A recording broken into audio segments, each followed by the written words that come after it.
This episode is sponsored by StationWise, the first staffing software to be truly firefighter-proof. Now, you may be wondering why I have software as a sponsor when I focus usually on physical and mental health of the first responders, and I will tell you exactly why. For the first time, this is a staffing platform that also is able to integrate wellness information through call load tracking, exposures, and wearables integration. Now, of course, StationWise focuses on staffing and allows you to manage staffing, choose vacation picks, put in rules for leave and trades, and even deploying strike teams. But through the latest programming and AI automation, they have streamlined this process to free up battalion chiefs so they can focus on what they're supposed to be doing on the operational side and the fireground. Now, StationWise is also able to monitor not only how many calls we've responded to in a shift, but the duration of the call, therefore the rest and recovery in between, thus monitoring the sleep deprivation that degrades our health and performance. It's accessible not only through the computer, but also on Apple and Android devices, meaning that you can access it not only within the station itself, but outside as well. Now, one of the most powerful features of StationWise, in my opinion, is the ability to run reports. Therefore, for example, be able to see just how much money is being used on overtime that could actually be front-loaded for proactive staffing, as well as setting alarms knowing when you are hitting overtime parameters. And another important feature is the integration of other programs and software for payroll, training, reports, etc. Now, StationWise is trusted by numerous agencies in California, Texas, and Idaho. And if you want to hear the full story from the founder, who he himself is a son of a firefighter, listen to episode 1163 with Marcus Edwards. And if you want to book a demo or learn more, go to stationwise.com. Welcome to the Behind the Shield podcast. As always, my name is James Gearing, and this week it is my absolute honor to welcome on the show Navy SEAL veteran, former professional triathlete, and applied physiologist, Dr. Blaine Lints. Now, in this conversation, we discuss a host of topics, from breaking world records as a youth athlete, his journey into the SEAL teams, autism, compassion on the battlefield, his transition, heat stroke in the tactical athlete, TBIs, the healing power of ibogaine, and so much more. Now, before we get to this incredible conversation, as I say every week, please just take a moment. Go to whichever app you listen to this on, subscribe to the show, leave feedback, and leave a rating.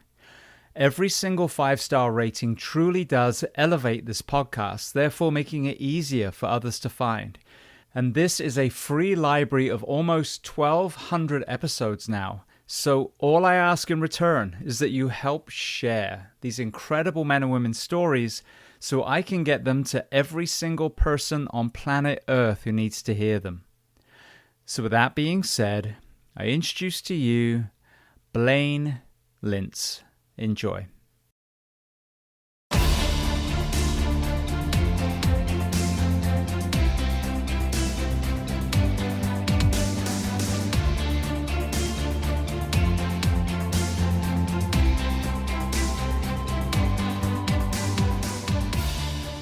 Well, Blaine, I want to start by saying two things. Firstly, thank you to Cody for even making this connection, and I would love to get him on the show, so I'm sure he's listening to this now. So that's the next person I want to bring on.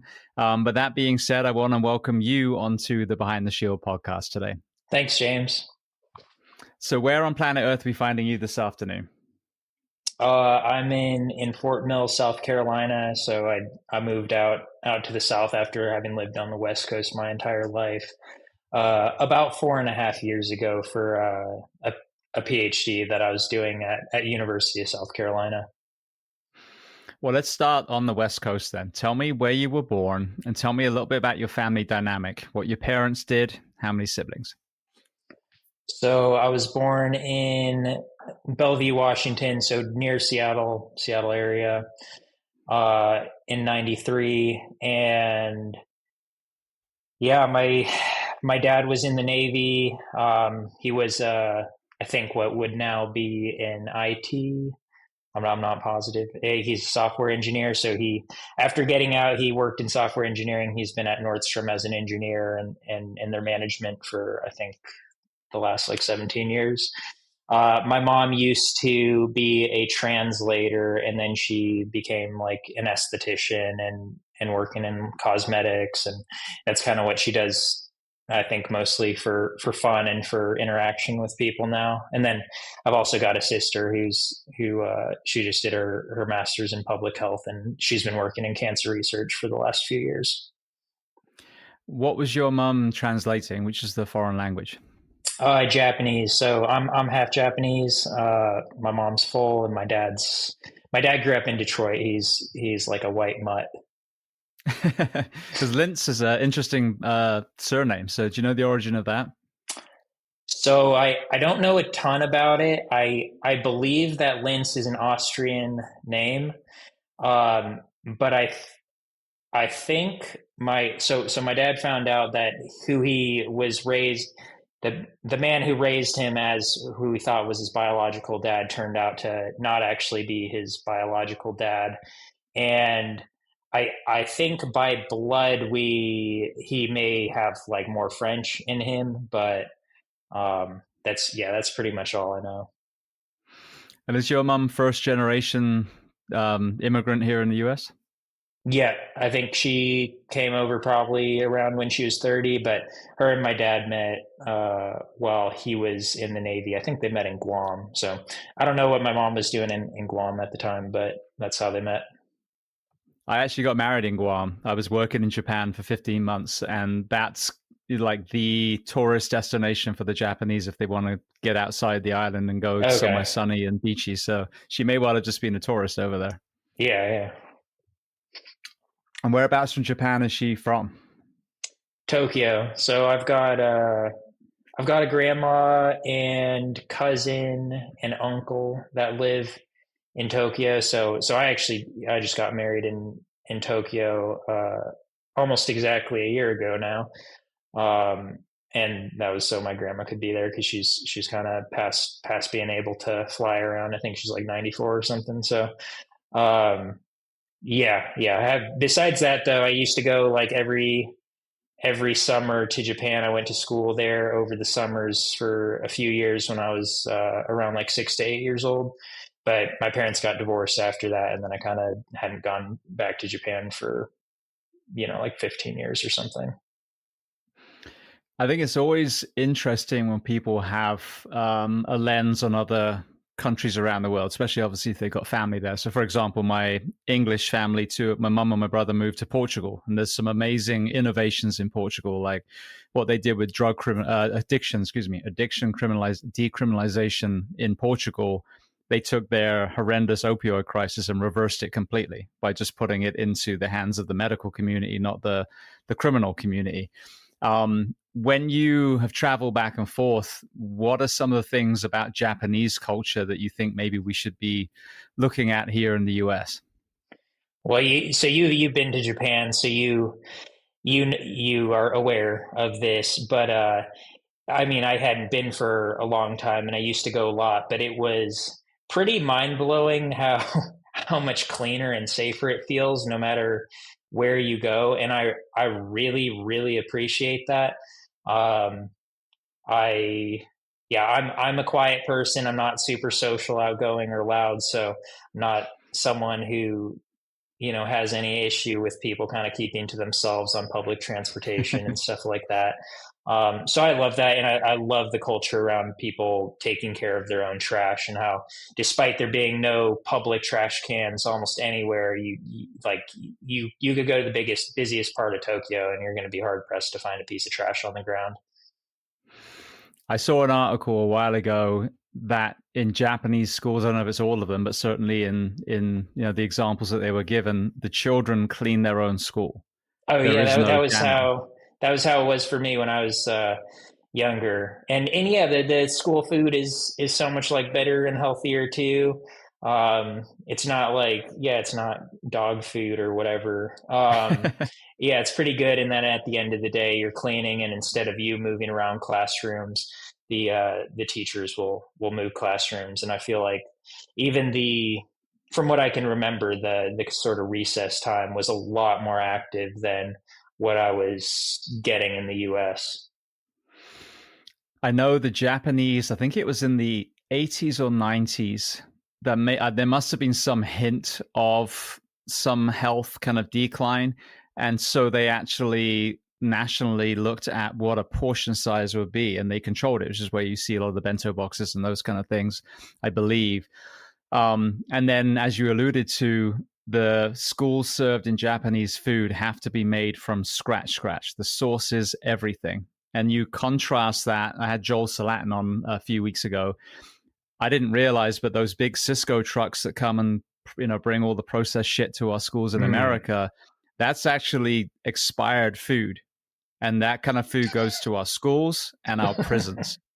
So you contrast Awesome. those two systems where you got children, having the pride in their own classrooms and being fed good food and having, a lot of activity in their school day versus, processed food and, PE programs being broken down.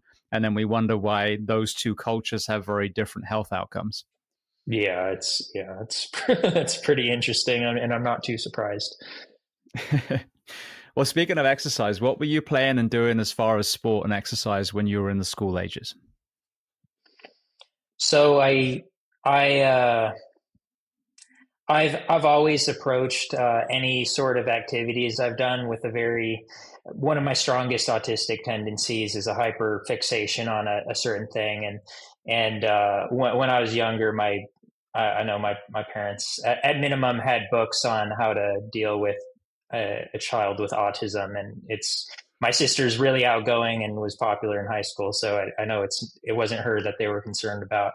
And so I had a You're lot no more issues detective. with I had a lot of like issues with social interaction when I was younger that aren't as big of a deal now. But I would fixate on like a specific activity and go full power on that for a couple years. And once I started to realize I wasn't progressing as fast as I would like to, I kind of just dumped it cold turkey and moved on to something else. So I did a bunch of random or sort of random things. I was pretty good at skateboarding. I was pretty good at inline skating, uh, table tennis,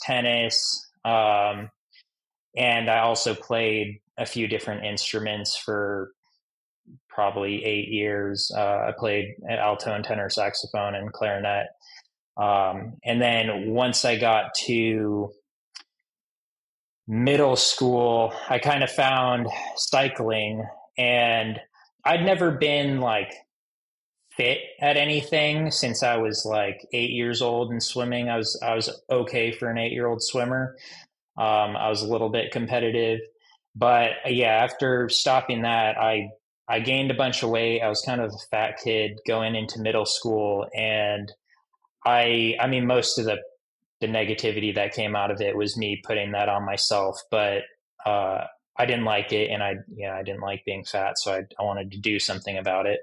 So yeah, I found cycling and pretty quickly realized that I had a natural inclination towards being good at cycling, and I hadn't really been shown any promise in any other endurance sports, but I mean, some of the first times riding a bike seriously, I was, could already tell I was stronger than people who were actually like racing on teams at that age.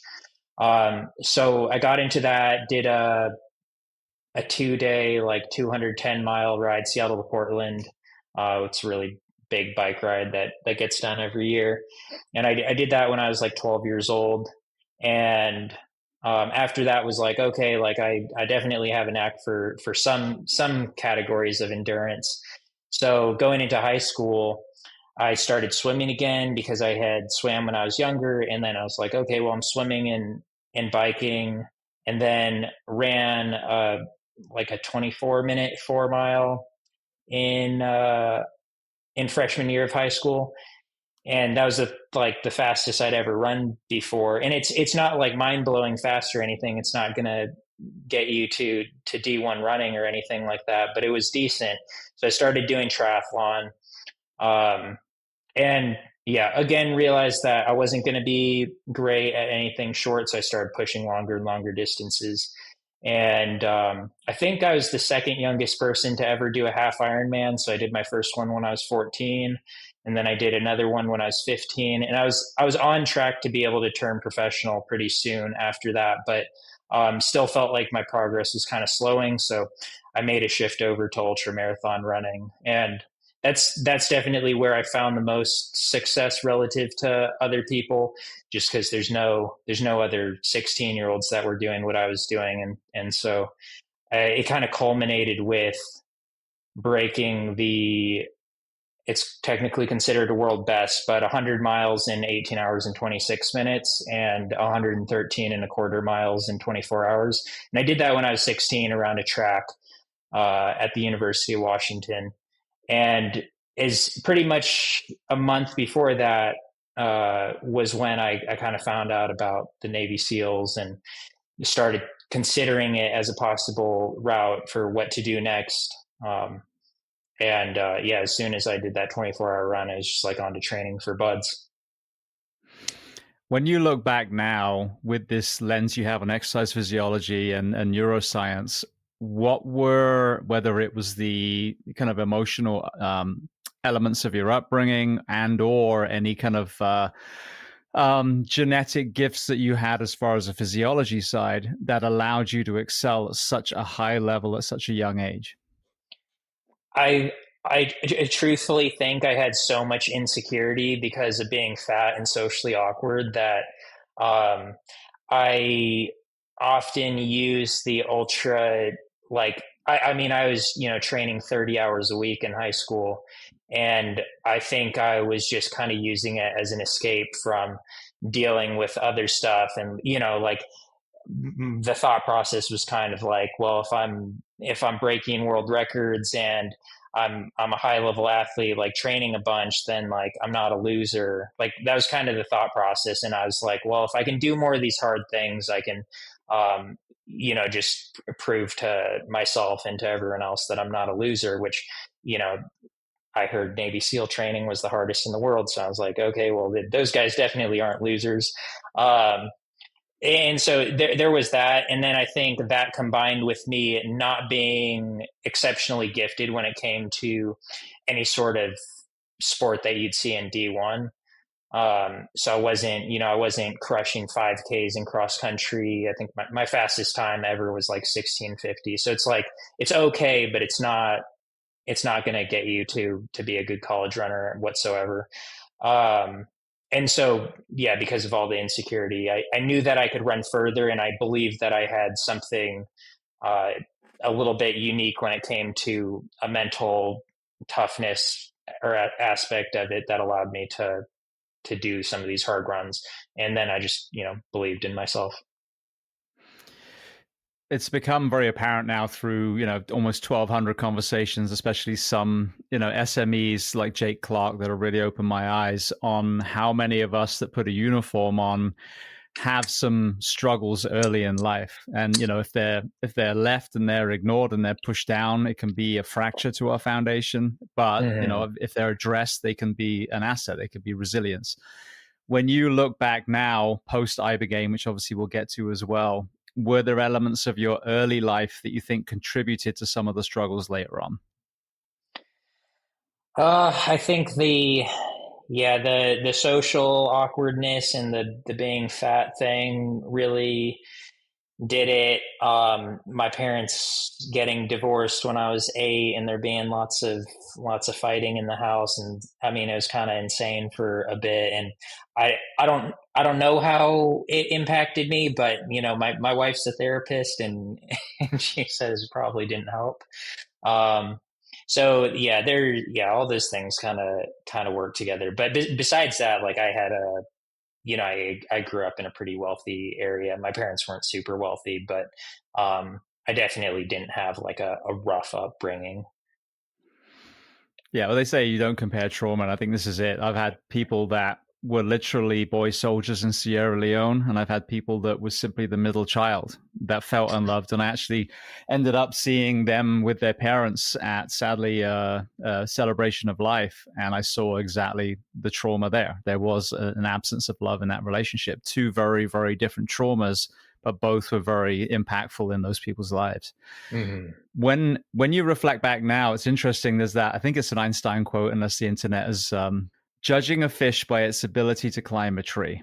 So, obviously there is no, one size fits all when it comes to, as you're talking about, athletics and exercise, but also academics. Was that traditional teaching environment something that you resonated with, the level of autism that you had, or was academics a struggle because it didn't resonate? Academics were a struggle because so everything I've done because of the hyper focus on things I am interested in meant that I just didn't allocate any resources to other things. And so I know that at least by IQ, I'm very, very intelligent, but so school, I could put minimal effort into school at a pretty top 100 in the US high school, and I was still performing decently well. I wasn't setting myself up to go to Harvard or anything, but I would have been fine going to a decent university if I wanted to. But yeah, I think I had a hard time staying engaged with it. Early on in any sort of class, I would be a very high performer, and then I'd lose interest, and then I'd just stop applying myself in it, and all my focus would go into training or something that I thought was going to be more valuable. And at the time in high school, I was confident I was never going to college, and I knew I definitely am not going to college after high school. I was going to go be a Navy SEAL, so fuck this school stuff. Um, so yeah, that's kind of where I was at with that. I just think it's an interesting conversation. I was a very tactile learner, so straight C student in high school. Felt like I was not intelligent whatsoever, which is still partly true. But when I went to the fire academy and EMT and ultimately paramedic school, it was the opposite. Straight, pretty much straight A's because it made sense to me. It was real world Mm-hmm. application of math and science and all these things. So then you have someone like you said, you like yourself, that's hyper focused that probably need to be, challenged in certain ways so that you didn't get bored. So, when we look at this kind of standardized testing, one size fits all element that we have here in the US, and you compare it with Finland, for example, I think there's a lot to learn because how many of these young men and women could have had such an amazing potential, but either the learning style, the lack of the kind of holistic resources around that child, or in your case, maybe not challenging enough because they've been put in a pigeonhole because of their age. I think there's so many opportunities for us to look at the way that we deliver education and maybe, let it evolve. Yeah, definitely. I agree. And I think, yeah, I mean, during my PhD, I did a lot of teaching of undergraduates and some graduate students. And um, yeah, it was, you're kind of wondering like, why are you doing school right now? This just doesn't seem like the right time and right field or whatever for you to do it. And I mean, yeah, there's just such a strong societal push to go into university right after you're done with high school, and who cares if it's not what you're into? You gotta grind in your 20s so you can have a good life later, sort of attitude. I never understood. My wife just went through doctor optometry. She's an optometrist now, and over and over again, when you hear about all the high level, math and some of the kind of real micro elements of biology, for example, the question is, well, why are we doing all these classes before you get to the thing that is actually pertinent for the occupation? And there's always this thing, well, it's a test to see if you can get through those classes, if you can stick it out, and it just never Yeah. made sense to me. That's a horrible explanation for it. Like, why would you Yeah. not expose someone, give them more real world, exposure, clinicals, that kind of thing, and then and allow to see if is this actually working in the real world? Is this what you want to do? But to do, 2, 3 years of, high level math to become an optometrist, we're using technology, and it's really high school level math that she's using. I think it's another thing that we could reevaluate, because it would make college a lot cheaper for these young people if they didn't have to do these insane needless classes if they had no application for their specific major. Yeah, there's a lot of tradition, I feel like, or traditional attitudes about what you should do, even if it doesn't make the most sense. Well, you mentioned about, the burning desire to go into the SEALs. So where did that interest in the military come from, and then why the SEALs specifically? So when I was a junior in high school, I had a friend, Daniel, at at my high school who was a coach at a CrossFit gym. And he started, like, he was obsessed with CrossFit. I think he's still into it, but there were some things about it that sounded cool at the time, and I still think some parts of it are cool. Um, but it just sounded appealing, right? You push yourself really hard in some of these workouts, and that's undisputable. Like, the workouts can be really hard. So I thought that was cool. I thought some of the ideas around it sounded cool with the methodology of training, and this is when I didn't really know anything. But um, the CrossFit gym he was a coach at was owned by a former Navy SEAL, Dan Cirillo, who was a guest on your podcast. And I ended up talking to him a little bit about it. He knew I was doing, like, my big runs and stuff, and I kind of told him, like, this has been a thought on my mind. And he ended up telling me about it, and he said, like, there are, like, some really insane people that go into the SEAL teams, and that's definitely true. But it was the first time I'd even heard about, like, this sort of thing, and there was a lot of exaggeration, or I think it's confabulation from a combination of brain injuries and personalities and stuff. But he would talk about just insane freaks of nature that were in the SEAL teams, and then some of the operations they would do, and just how crazy it was. It sounded awesome.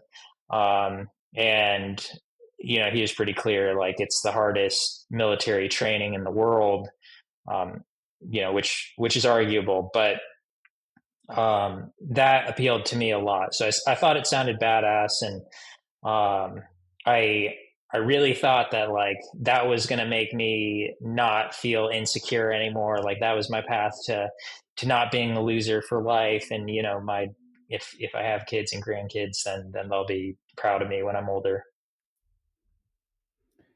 Jumping forward, because this is a theme, we're going to get into your service and then some of the other things that you've done post service. But so many people, if you watch The Weight of Gold, for example, a documentary on the Olympians, we're chasing this feeling of being good enough. And I was the same. I wasn't a fat kid. I was a skinny, tiny kid.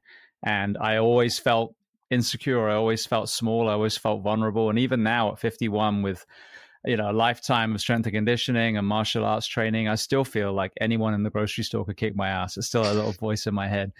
But chasing that external validation, I look back now, I did stunts, I did firefighting, I did all kinds of things that are air quotes manly, masculine professions, and none of it really seemed to satisfy that imposter syndrome in my head. What was it that finally told you that you were enough? Not negating all the things that you've done, but finally realized that you didn't have to prove to anyone else who you actually were. I think when I separated from the Navy in 2017, I had a bit of as most people do, I'm sure, leaving any sort of first responder service or the military or whatever, when you've been sort of isolated in this community, and then you get out and you have to find something else to do, and maybe something else to kind of rework your identity around. It comes with some issues.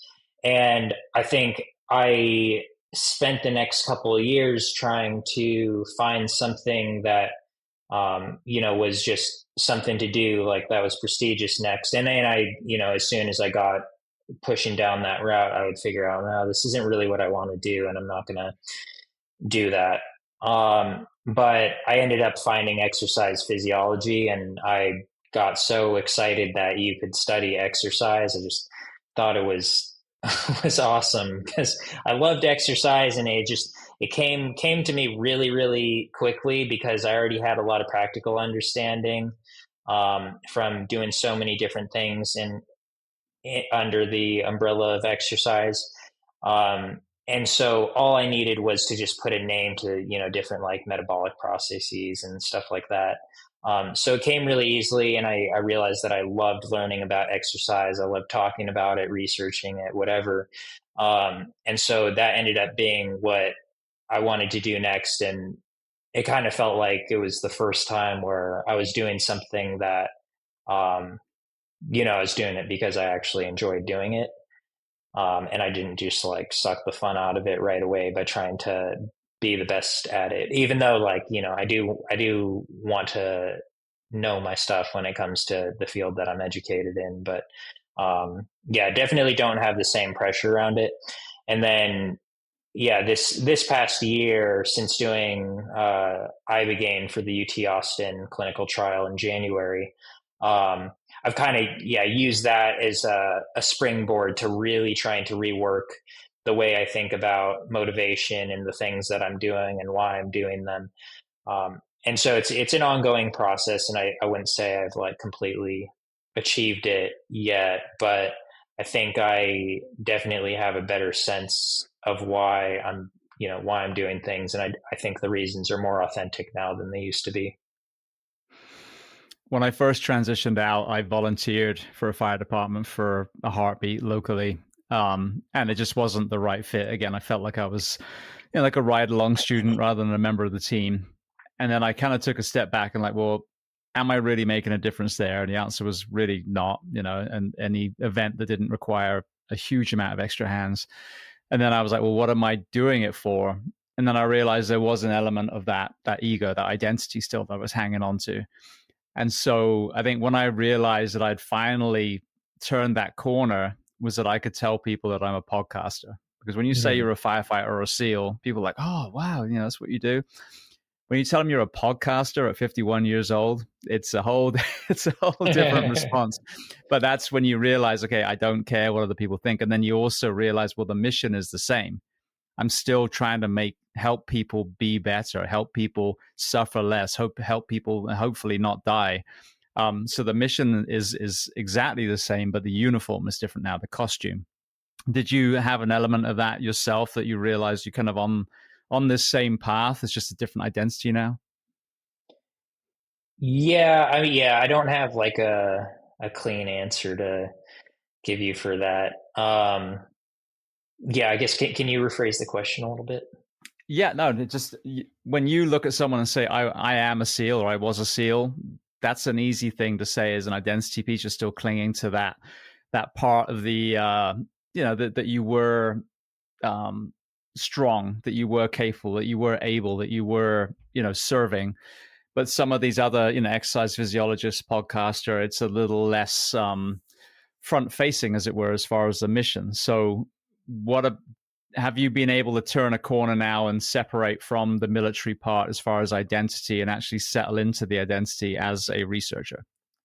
Oh yeah, it's tricky right now because I've been done with my PhD for like 4 months, and I haven't started working again yet. Um, so that's kind of tricky. And I think in a lot of ways, my PhD research was all or primarily focused on tactical populations and improving performance. And so I was definitely leveraging my background quite a bit. But I think one of the things that made transitioning out of the SEAL teams easier for me was that I was only in for 6 years. I don't think I ever really changed my identity a whole lot to conform to that. I'm not like a big drinker, partier, or anything like that. So when, I didn't like start doing that in the SEAL teams just because it was a big part of the culture. And yeah, I just didn't really. I'm not great at like conforming to anything socially. I think it just doesn't sound great to me, and it feels fake. And I also just don't like doing things that I don't find enjoyable, or if I find it like actually unenjoyable.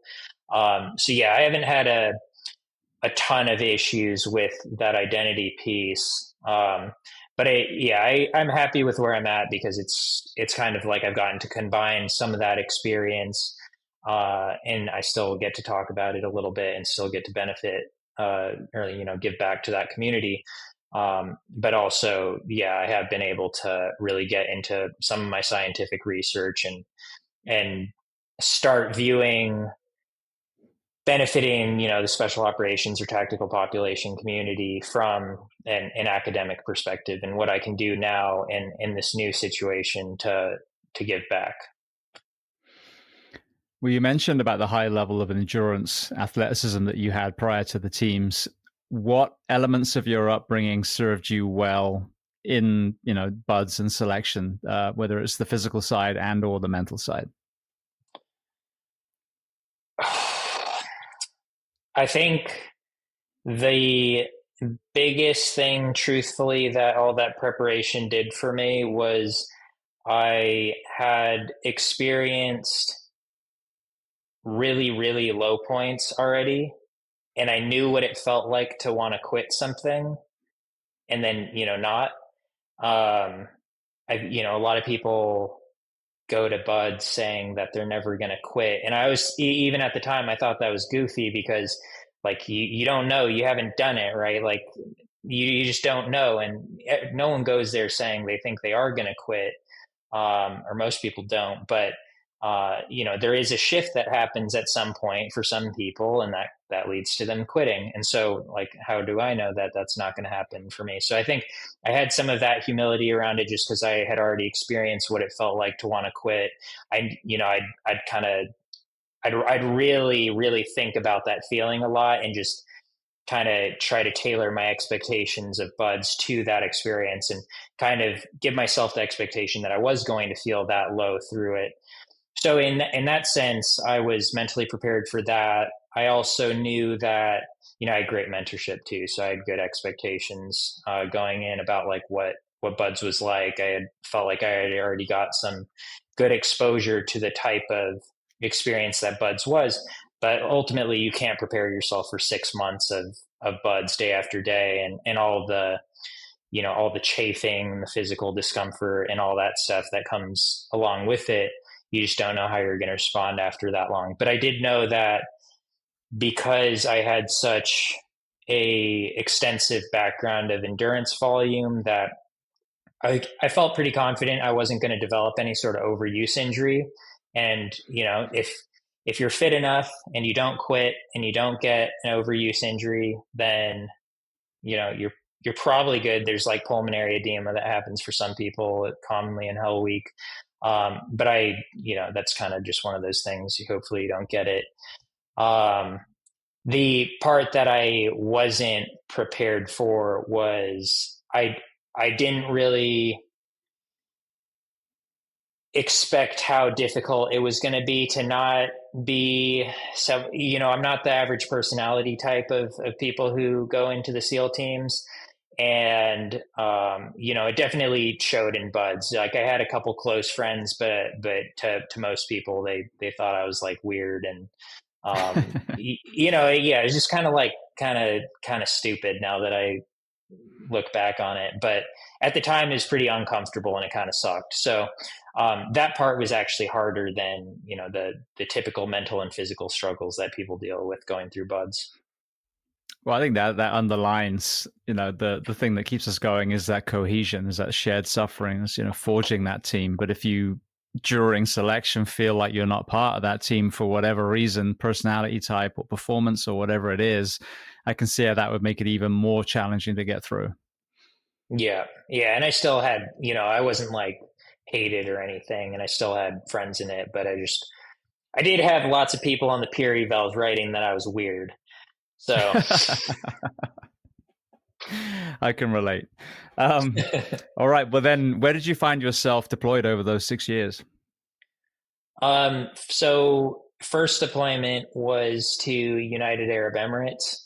It was kind of a joint training deployment where we'd go around to different Gulf Coast countries like Oman, Qatar, Kuwait, Bahrain, and spend a couple weeks to a little bit longer than that there working with other, whether it's like police forces or special operations forces or whatever, and doing exercises with them.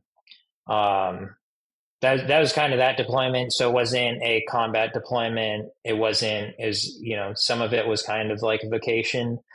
Um, it was fine. I, it was the first 2 years of me being a SEAL were pretty shit. Um, when I got to the SEAL team, I was 19 years old. So not only was I awkward, but I didn't really like to drink. I wasn't old enough to drink, and I just didn't get along with the platoon that I was in. And I think some combination of me struggling to find motivation to do the job and not getting along socially with the platoon made it really, really difficult. I kind of felt sorry for myself for like 6 months and was probably on the verge of getting kicked out of the platoon. And then eventually, I snapped out of it and I started training really hard physically and getting in good shape. And it kind of burned the rest of that deployment cycle. But after I got to a new platoon, after coming back from that UAE deployment, it was a completely different story. I had a great time with that platoon. I was really fit. I prepared really well for all the training blocks we did, and it was a much more positive experience. But the other thing that kind of made it easier to take that preparation seriously is we had heard that for that second deployment that we were going to be going to Iraq, and we, during the workup period,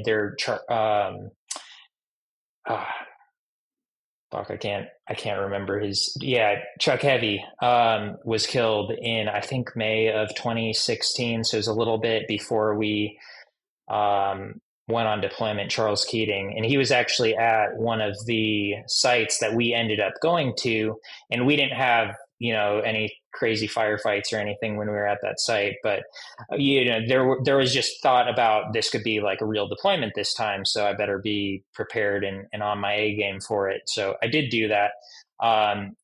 We ended up moving to Mosul in I think it was October of 2016 in advance of the beginning of the Battle of Mosul that started on October 19th. And that was the rest of the deployment was Battle of Mosul, which I believe is heavy of combat as this, the regular SEAL teams were getting at that time. But I think it was still probably a lot more mellow than like 2005 Iraq and what like the teams were doing then. So it was a good experience. But yeah, finished out Iraq up to February of 2017, and then I had a couple months before I got out. A question I always ask people, who are deployed in combat, the backstory of the question is very simple. Back home, we are fed really a kind of a polarizing view of war. It's either one side, kill them all, let God sort them out, stack bodies, or it's the other side, they're all baby killers. And in the middle are obviously the men and women that, go overseas to protect complete strangers with our flag on their shoulder. Regardless of the politics that sent you to, any of the places, while you were in, was there a moment where you realized there were some horrific people that did need to be addressed? Yeah, I think, and some of this is obviously fed through a certain lens, but there was pretty commonly known or a common awareness about what ISIS was doing at the time. And of course, there's always a little bit of nuance to stuff like that. But, I think what they were doing was pretty universally considered to be bad. Maybe not to them, but yeah, there was that. I think you saw some of it on deployment. You saw what they were teaching in their schools in Mosul. We'd go into an abandoned school that was basically like an ISIS feeder program or something. And you saw how they were educating children on like who the Westerners were and what you should do to them. So, um, some of that's just a conflict of beliefs, but I think that combined with what we're seeing directly and what we were getting fed from the media and stuff like that it wasn't hard to think that like, okay, these are not the best people out there. Other side of the coin that we also don't hear about is kindness and compassion in these combat zones. When you reflect back on those years, whether it was your own men and women, whether it was the indigenous population, what are moments of kindness and compassion you remember? Um, I think we tried to do our best to help protect the people that were local to like Mosul. And one of the things that was really cool and what kind of made the whole experience feel a little bit more worth it was how happy that the local populations were for us to be there. And that was kind of contradictory to what you might hear in the news about the opinions of locals of Americans being there. But every interaction we had with locals was very positive, and they were very in support of what we were doing. And then we would, if some of the locals got hurt because they got hit by a mortar or something, we'd help them with it. So I like that, and I think it was, you know, it was also easy to understand that the people there, even if we considered them bad, I don't think they necessarily think what they're doing is bad. So it's kind of like in Star Wars when I think the Sith say like, how do you know that we're actually the bad ones? But it's easy when you're getting shot at or something to preserve your own life. So that makes it easy, and then you can do whatever you can to dehumanize them as well and make the whole experience a little bit easier. I've had so many people on the show that are obviously looking back now retroactively at the last 20 years. One of obviously the most glaring things is we were attacked on home soil. Of course, there was a lot of anger, a lot of enlistment. And yet there were two conflicts. There was Afghanistan, who was supposedly harboring the man responsible for 9/11, and then we had Iraq, And so now on the back end, a lot of our veterans are looking with a slightly different lens. Now they've got, all the pieces together. One of the things that worries me, and I'll use the kind of health of America as an example. If you have companies that pay for political campaigns through lobbying that benefit off people being sick, then where are the checks and balances for Americans to be healthy? And I think it's the same with the military. When there are a lot of companies that make billions, if not trillions, collectively, when we are at war, where are the checks and balances to make sure that we only send our young men and women overseas when it's absolutely necessary? So what is your perspective on that? I will say that the like politics and stuff like that is a field that I don't know a ton about, and usually I'm pretty yeah just in general talking about stuff like that. You have such polarized views, and people get very religious about their beliefs when it comes to that stuff, and I think in a lot of times it's very unwarranted because they probably don't have enough of an understanding to have such a strong opinion about something. And, their strong convictions tightly held regardless of what information is given to them. But generally, I would say I agree with what you're saying. I think,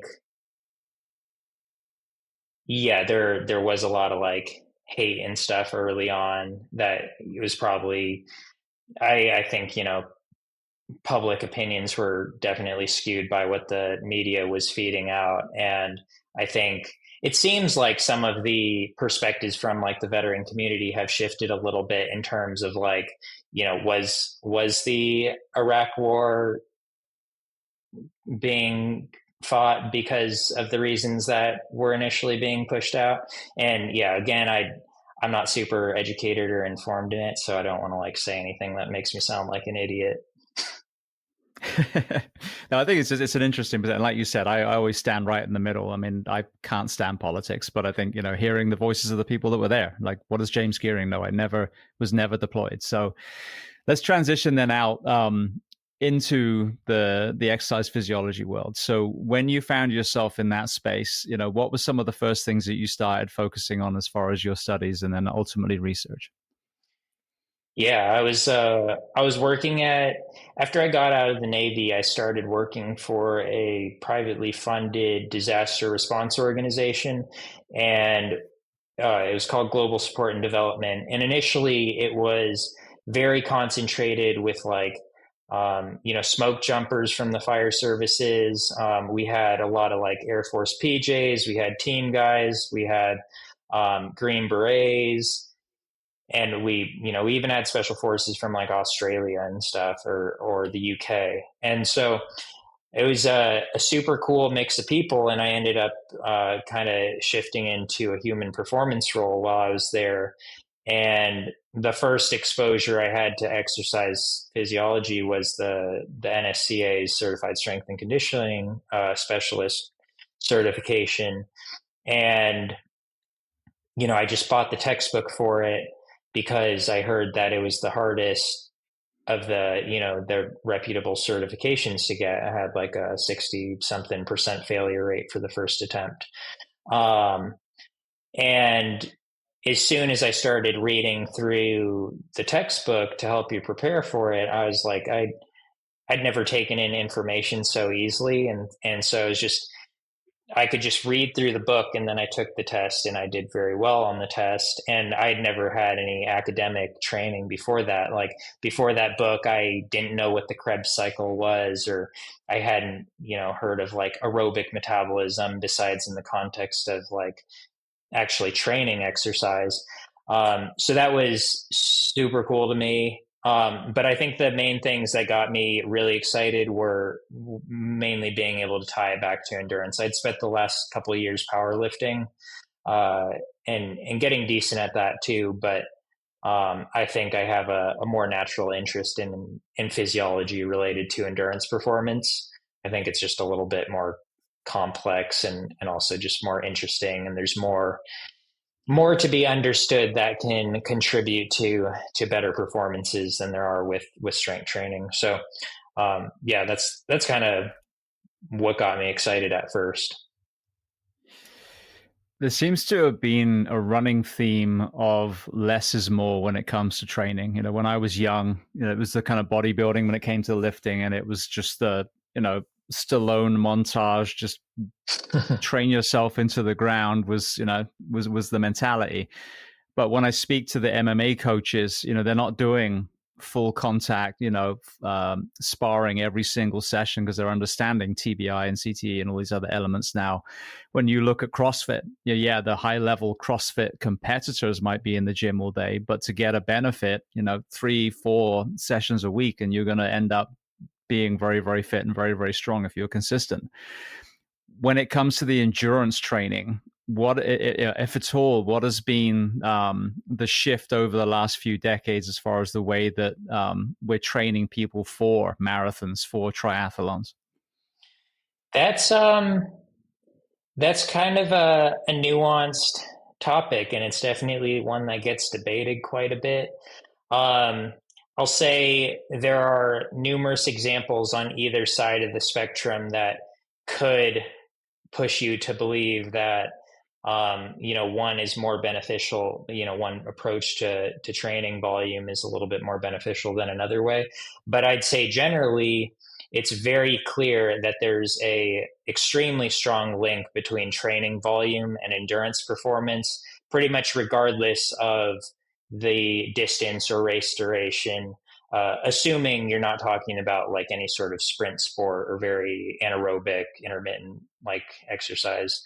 Um, so yeah, generally my beliefs are in favor of more volume is better, assuming you're not overdoing it.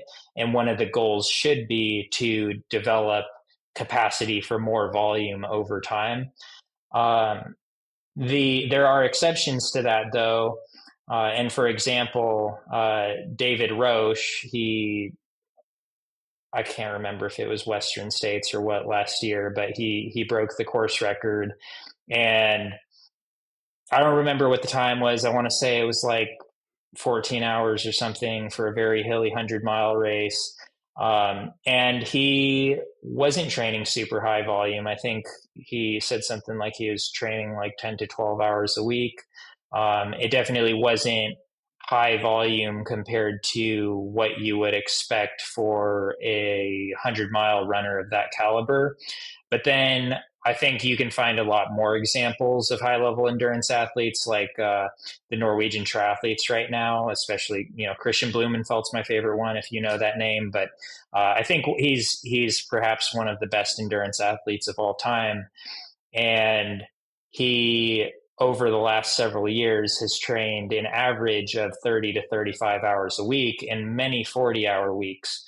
And it's not only that he's training that high of a volume, but he's still getting the right distribution of intensity within that. So it's not just an easy 30 to 40 hours of training a week. Like, there is intensity in there, but they're so well calibrated to what intensity they need to be focusing on, and really pushing to build that capacity for more volume since a young age. He was starting in his early teens, and already training pretty high volumes for what would be considered high volume for a teenager. So yeah, generally I'm on the camp of, if you can, and if your goal is absolute performance, I think building capacity for more volume is a good approach. So the ability to do more volume obviously also is the result of rest and recovery. So what again has been the evolution of that thought process when it comes to how important everything from sleep to ice baths, whatever the things are? Yeah, so this is actually my favorite place to look to what the Norwegian triathletes are doing. They've been pretty outspoken on not using any of the traditional, recovery modalities that people tend to use, like ice baths or massage and stuff like that. And they highly prioritize getting enough food, especially carbohydrate, and then getting enough sleep, and then managing training intensity and volume appropriately. One of the things that's clear now is when you are training 30 to 40 hours a week, you're limited by typical constraints on maximum sustainable energy expenditure. There was literature that used to suggest that you could really only sustain 2 to 2.5 times your basal metabolic rate. And if you did more than that, you just weren't going to be able to take in enough calories to sustain that training volume. But there was a recent report that was published on Christian Blumenfeld and his energy expenditure, and he was probably expending 4 to 4.5 times his basal metabolic rate for years. And that's including periods of downtime and stuff like that. So I think if you're at the high level of endurance sport, the limitations are going to be more in terms of, can you eat enough to support that training? Because if not, you're just going to dig yourself into a hole, and you're not going to be able to adapt to what you're doing anyways. Well, you were part of a population that was exposed to a lot of sleep deprivation. I was part of a population that literally is exposed for 25, 30 years without anyone even thinking about it. Yeah. Talk to me about the impact of sleep deprivation on performance and acuity, and also if you want to look at the chronic side too. Yeah, sleep deprivation's definitely a problem. It depends how you're measuring cognition, right? And certain characteristics of cognition are going to be impaired at different rates for different people with, different amounts of sleep deprivation. But you could broadly say, based on some research, that 24 hours of sleep deprivation is comparable to a certain blood alcohol concentration, and you're going to have similar, kind of general cognitive impairment in both of those situations. Um, and I think, yeah, more troubling is in some of the military communities and even some academic communities. There's such a negative view on like getting enough sleep, and I think a lot of that's been shifting. But I've always really prioritized my sleep if I could get it, and I think a lot of that has to do with awareness of how much of a detriment it is going to be if you don't get your sleep, acutely, and you're also just worsening the effect of any sort of stressor that you experience after that. So if you get a brain injury while you're sleep deprived in a culture that promotes a lot of alcohol consumption, um, you know, not only did you have the stress of a job that is going to bring wear and tear on those systems over time, but you're also just compounding it with shitty habits that you could have a little bit differently and probably be a little bit better off in the long term. But yeah, I'm a big proponent of sleep, and I'm glad I wasn't in too long and didn't have too much of the issues with sleep deprivation, because I think it is clear there's at least an association between sleep deprivation and sort of cognitive impairment down the road. Absolutely. Well, another area, I don't know if this correlates at all with the smoke jumpers that you studied, but not only when you're in a fire, where obviously you're exposed to hundreds and hundreds of degrees, of heat at that moment, but the sheer exertion in the bunker gear, which is designed to not let heat in, but also therefore not let heat out. That was always the biggest barrier for me. I never had an issue where on any fire scene where I was too tired, air quotes, but it was overheating, like to the point where you literally felt like your organs were cooking, because of the exertion and the inability to basically let the heat out of the encapsulation that you're in. What has been your research, your studies on that and the impact of performance? So I originally started to get a little bit interested in this topic when I would hear about students and buds getting a heat stroke or some sort of heat injury that could be career ending at that point. And it would happen in the SEAL teams too during workups. We do land warfare training on the West Coast in an environment that can get up to 120 degrees during the summer. And so guys will have heat strokes and they'll have like career ending heat illnesses. And, as you know, if you have one of those incidents that's bad enough, it could kill you, but it could also just lead to permanent consequences with your ability to thermoregulate. So it's apparent that it's an issue, and the military was operating in hot environments throughout the world for indefinitely, and the wars in Iraq and Afghanistan, and those can be extremely hot during the summers, and any of the jungle environments are going to have a lot of heat stress associated with them. So it's apparent to me that there was an issue that needed to be addressed, and when I started learning about exercise physiology, one of the first areas that I was learning about in my master's was cardiovascular adjustments to exercise and other sort of stressors. So like microgravity or being in water, stuff like that, that's going to affect how your cardiovascular system needs to adjust. And, through that started learning about like things like plasma volume expansion that occur with training and heat acclimation and all the other things that help you regulate core body temperature as you get fitter. And so I had never been told when I was in the SEAL teams that you could acclimate to heat to make yourself more tolerant of it and also make it safer to deal with when you are exposed to it. And even just regular aerobic training, if done sufficiently intense, that will elevate your core body temperature, and over time it is going to make you a lot more robust in hot situations. So I was just kind of blown away that that's not something we were educated on, especially when people were having heat injuries. So I got really interested in understanding ways that we could help mitigate the damage from heat stress. So in my dissertation, I had an idea that taking exogenous ketone monoesters would help with this problem of overheating.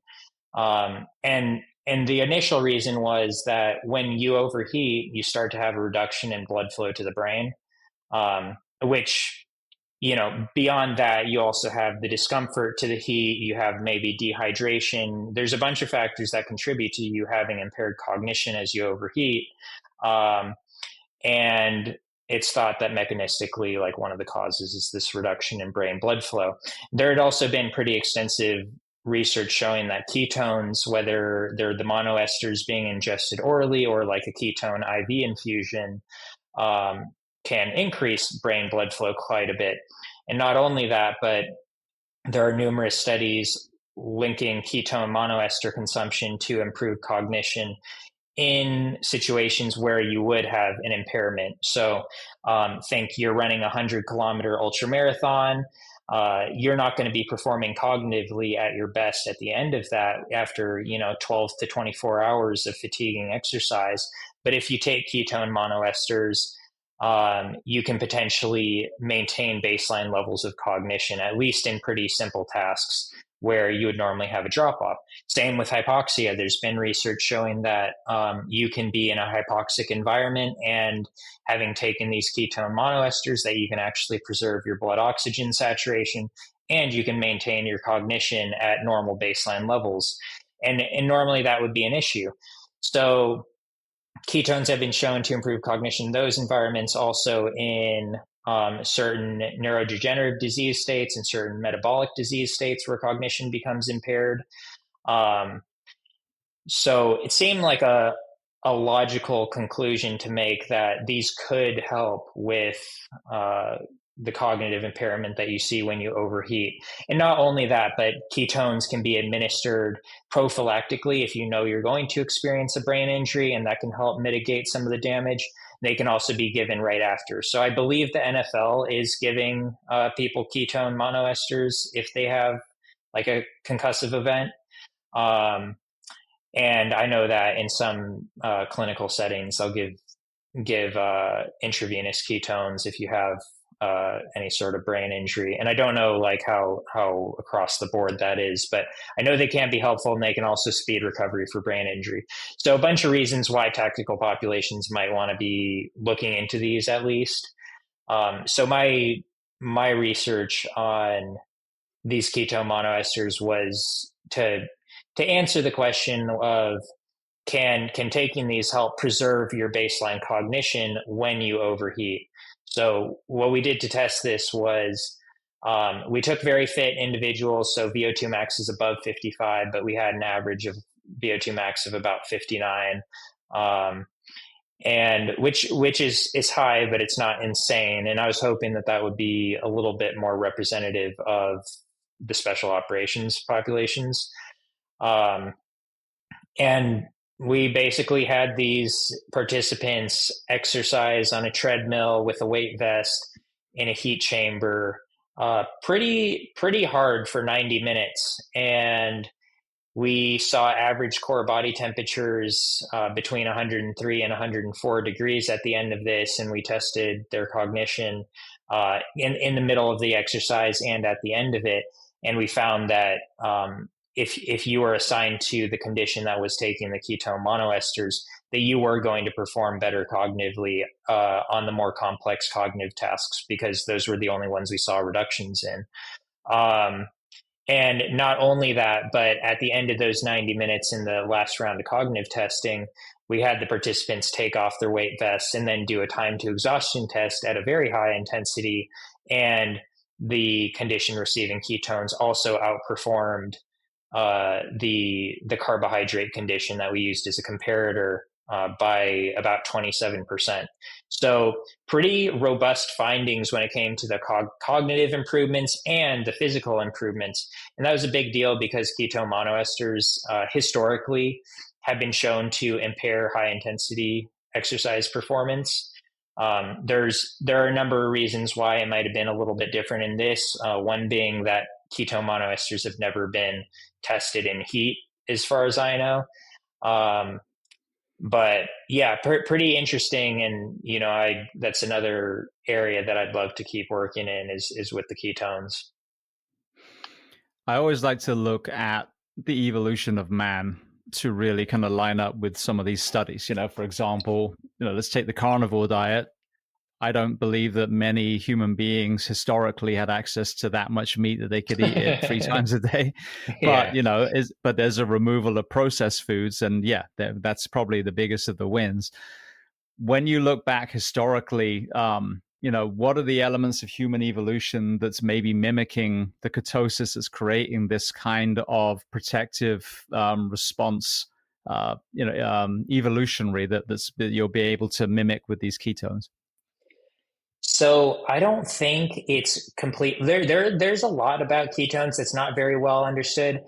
For example, like ketones can help prevent oxygen toxicity when diving on a rebreather. So you normally are very limited by how deep you can go when breathing pure oxygen, and you can actually prevent having a seizure and prevent other toxicity associated with um, being exposed to oxygen at those pressures with ketones. And as far as I understand, it's not known why that's the case necessarily. I think there's some theories around it, but um, I've got to say I don't really know why it would be helpful as far as evolutionary biology goes. But the cool thing is with taking these exogenous ketones, and also that kind of doesn't parallel the evolutionary biology thinking, is that we didn't have our participants on a ketogenic diet. They were eating a regular carbohydrate rich diet. And you just take these ketone monoesters and they will elevate your ketones as if you were in ketosis without necessitating you spending several days to weeks on a carbohydrate restricted diet in order to produce your own ketones endogenously. Um, but yeah, I don't really know why the ketones would be helpful from that lens. Besides, in periods of starvation, they are a very efficient fuel, and people do report having some cognitive improvement when they're on a ketogenic diet in a lot of cases, assuming you've gotten over that like initial keto flu hump. Um, so yeah, maybe I don't know, maybe you're more susceptible to having some issues when you're being starved. So ketones are more efficient a fuel than carbohydrate. They require less oxygen to produce the same amount of ATP.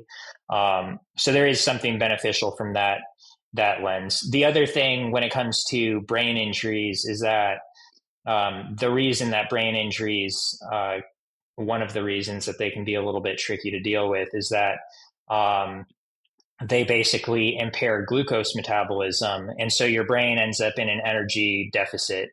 And that's the same thing that happens with like, or can happen with a stroke or heart attack, where you have some degree of ischemia, and there's a loss of energy in a certain area. And so supplementing with something like creatine can help increase endogenous stores that could help at least bridge that gap between having the brain injury and then being able to recover normal glucose metabolism. But exogenous ketones and lactate, interestingly, will bypass that block in metabolism that prevents glucose from being used properly. So that's why they just allow energy to continue normally. I'm not really sure why they would do that or how it fits into the evolutionary biology picture, though. It seems to me when you hear about being ketosis and allowing autophagy, to get rid Mm. of all the dead cells, basically. I know I'm making that very white belt. Um, that naturally a lot of humans would have had feast and famine, and that kind of undulation seems to be what we're seeing the benefits from. So I don't personally believe in chemotherapy. I think it's kind of a scorched earth, fingers crossed type of mentality when it comes Mm. to cancer. But you hear when used in ketosis, they're seeing better results. And obviously the next question is, well, what if you did it with no chemo and just ketosis? Would you actually see the body kind of shifting back to homeostasis and some of these cancers actually reversing? But I think the human body is such an incredible thing that I wonder if some of these innovations that we're seeing is simply the body's own, response to disease or as you said, starvation. And if left alone in some areas and given the right fuel and the right sleep, it would actually be able to self-correct. Yeah, I agree 100%. I think variation is inherently beneficial to some degree. And one example you see in exercise physiology is how quickly you can overtrain a horse by having them do moderately high intensity exercise every day.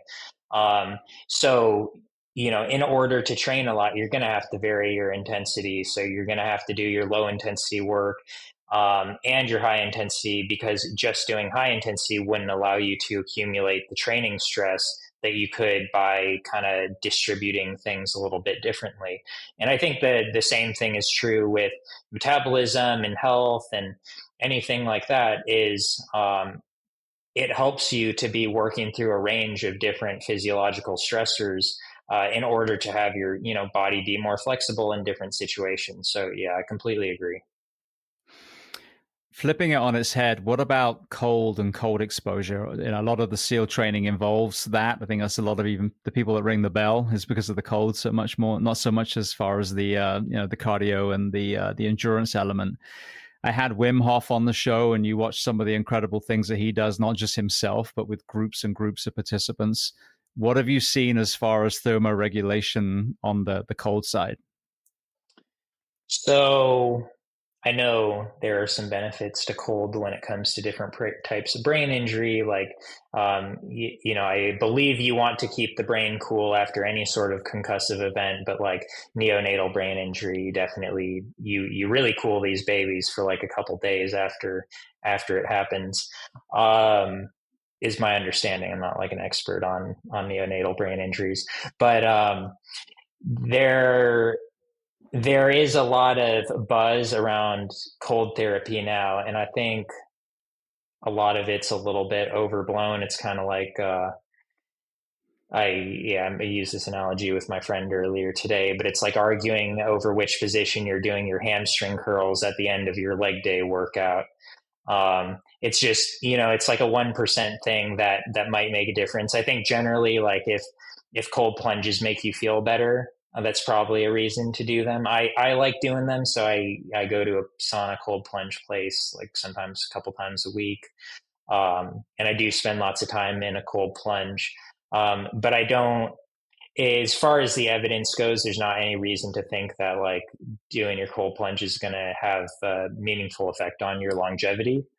Um, but at least acutely, they make some people feel good, and they might increase the release of certain neurotransmitters that make you perform a little bit better for certain things for some period of time. There's also the other side of that with um, cold therapy kind of blunting a lot of exercise adaptations, and this is just because you're kind of returning your body to homeostasis artificially quickly.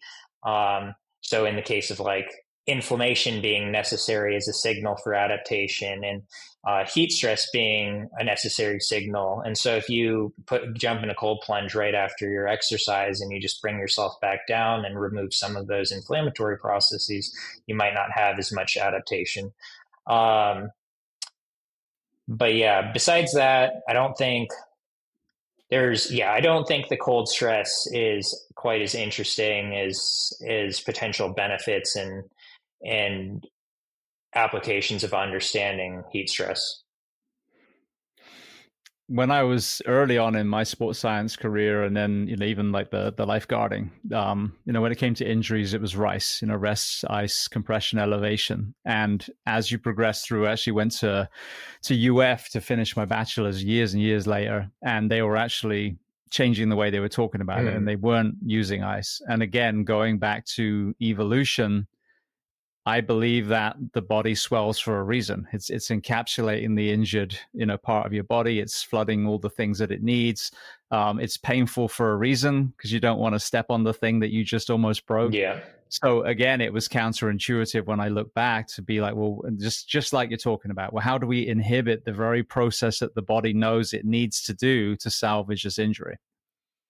Yeah. And it's interesting because yeah, I mean, I'm glad they were teaching that. You still have physical therapists that will tell you to ice an injury after, and I think I don't want to say this completely matter of factly, but at least what I advise my clients is the only time that you really should be icing an injury is for pain management. If that pain is interfering with, if you had to give a presentation and your legs throbbing or something, then like, yeah, sure, ice and make yourself feel a little bit better for that, or potentially for like a short-term cosmetic reason. You don't want to have as much swelling around your face or something like that.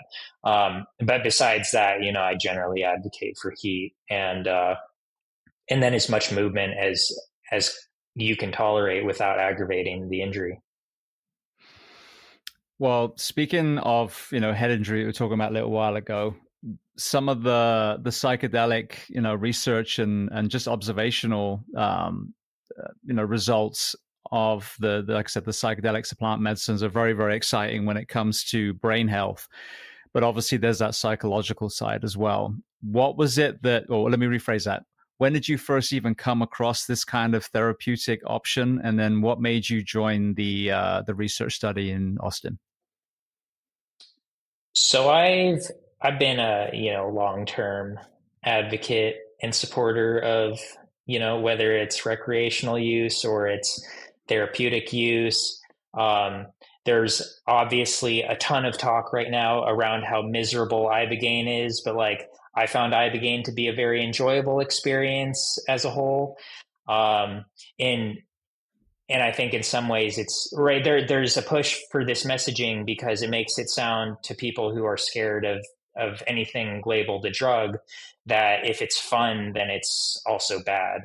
But some of these psychedelics and other similarly categorized drugs can just be fun, and so I've had an appreciation for them and just having just altered states of consciousness for a long time.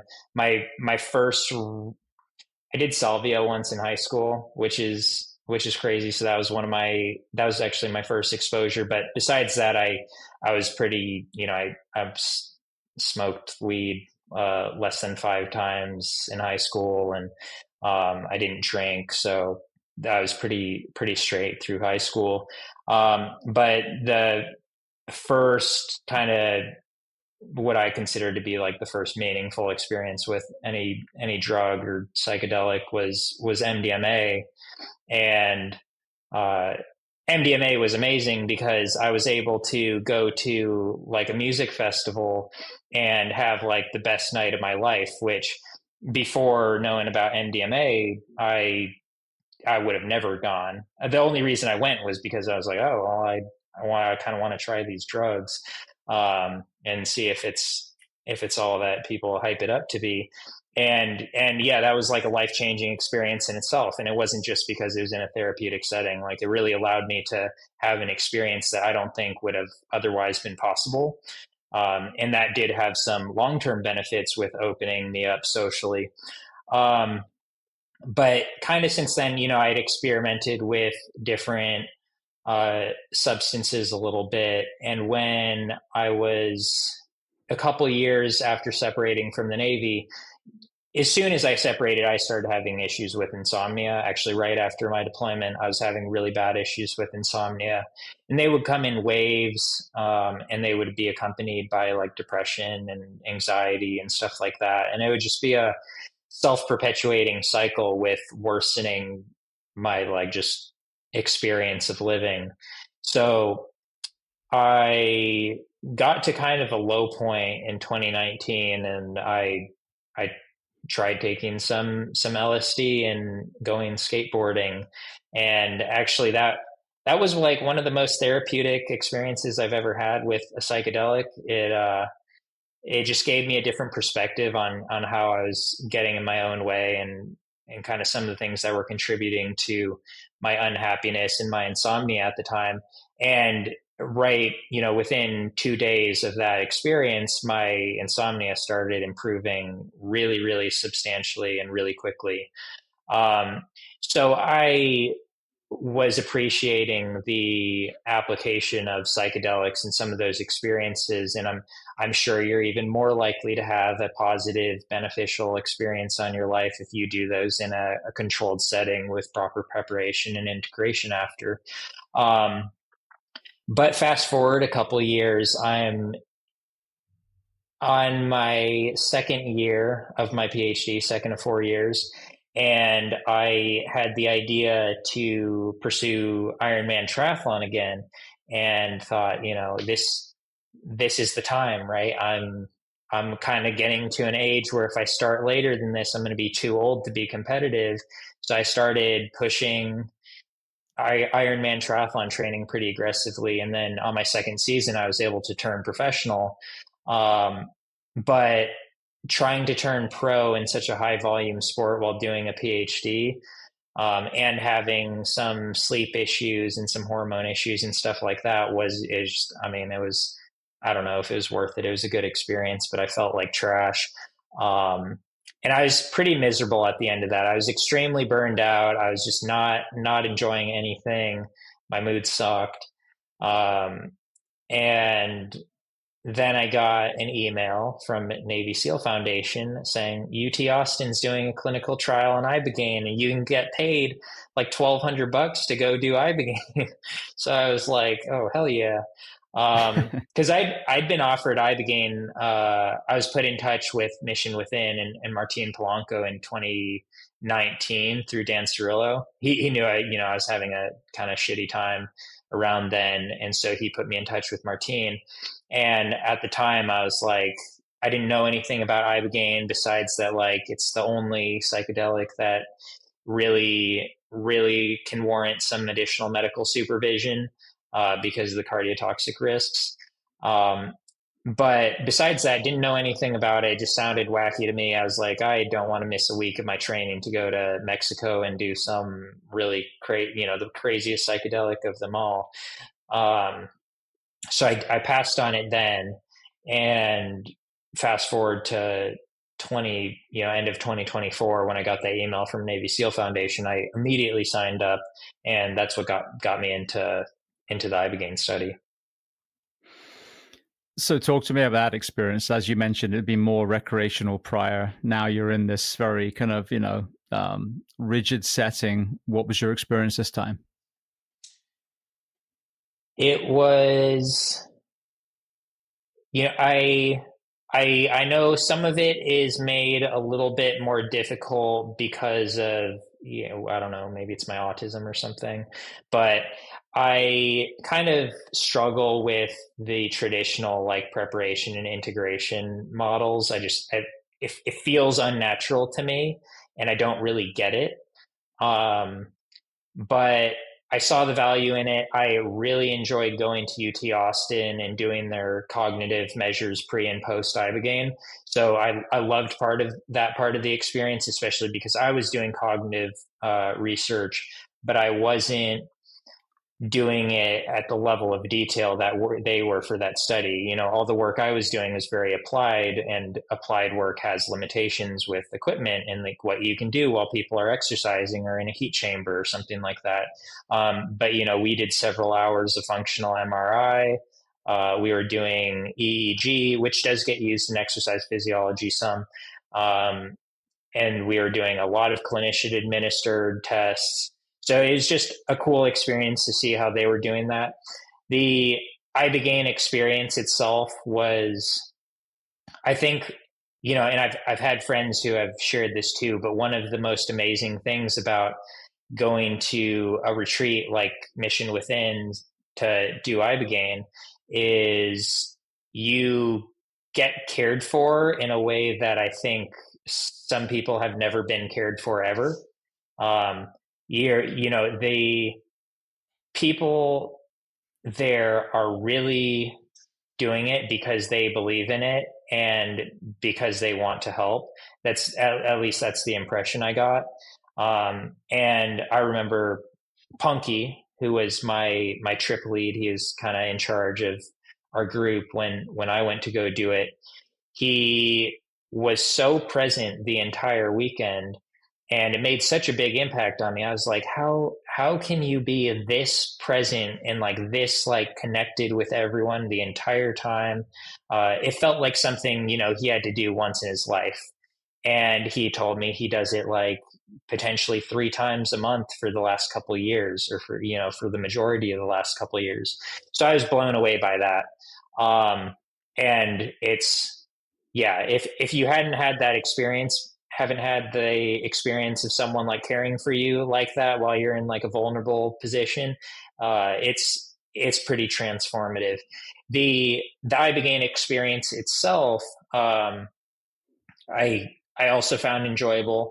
I discovered I'm a slow metabolizer of ibogaine, so it takes me a lot longer to feel the onset of the drug.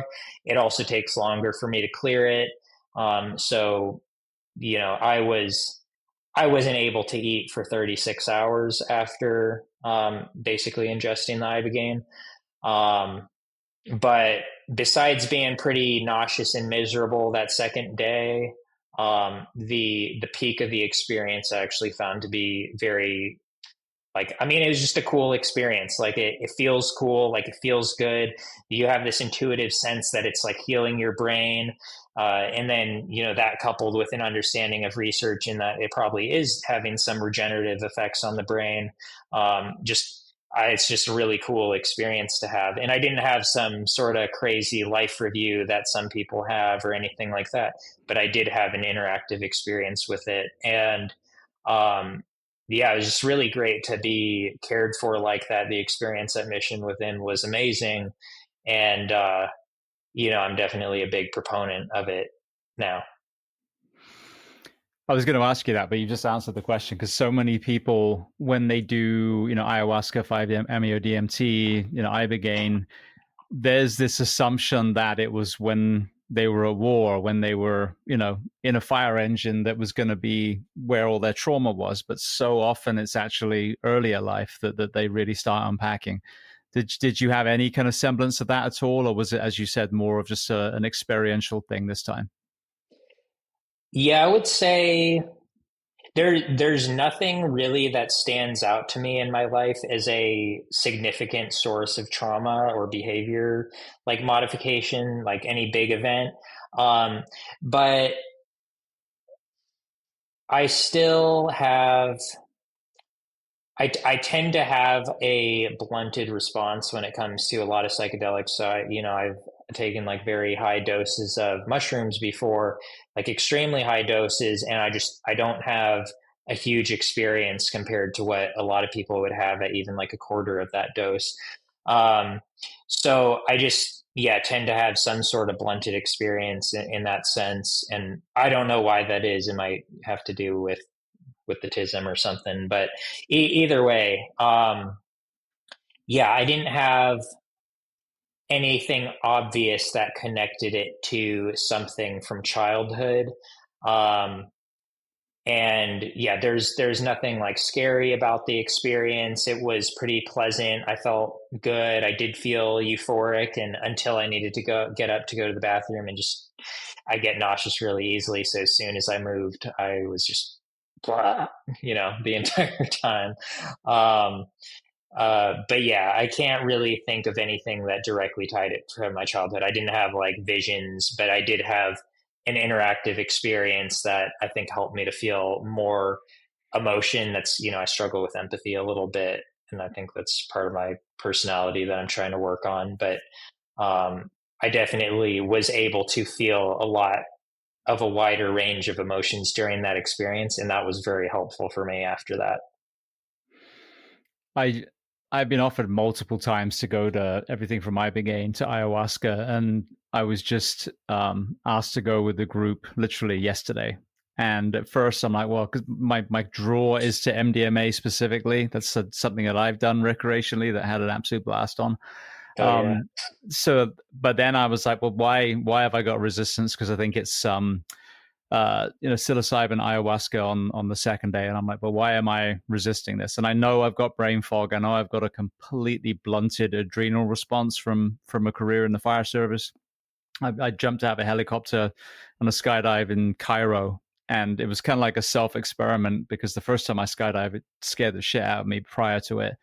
And zero adrenaline. So I'm okay, I am definitely broken. So and then so you got the brain fogs and the other things. So I was like, okay, even though I don't have anything that's bothering me, air quotes, there is definitely an inhibition of some sort. So it's going to be interesting when I kind of go through those with an open mind to see what does present itself, because I don't have that thing. I don't have that call that haunts me. I don't have sleepless nights. But that being said, there's still that thing. There's obviously a box in there locked away somewhere. So it's going to be, quite interesting to be able to report on that in a few months and talk about what I saw, hopefully. Wait, what are you planning on doing? Uh, this will be, I think it's MDMA the first day, and then I believe psilocybin and ayahuasca the second day, if I'm not mistaken, but not ibogaine. Okay, interesting. Yeah, I think there can be value in any of them. It just depends what you're doing it for. I do love that ibogaine seems to have a unique regenerative effect for the brain, and in terms of how it upregulates GDNF and BDNF, and it does that a little bit uniquely compared to other psychedelics. But yeah, I mean, people definitely have like really, really transformative experiences with any of those, drugs, medicines, whatever.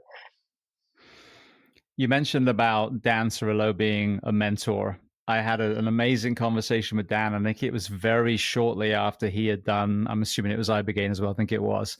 And he talked about, how alcohol had been a huge coping mechanism for him. I think it was margaritas, if my memory serves me right. And he literally came out of that not wanting a drink again. So very, very powerful story. But sadly, I think it was only a couple of years after we did the interview that he passed away. So talk to me about who Dan was. Let's talk about it for a moment so people are reminded of the the incredible human that you guys lost in your profession.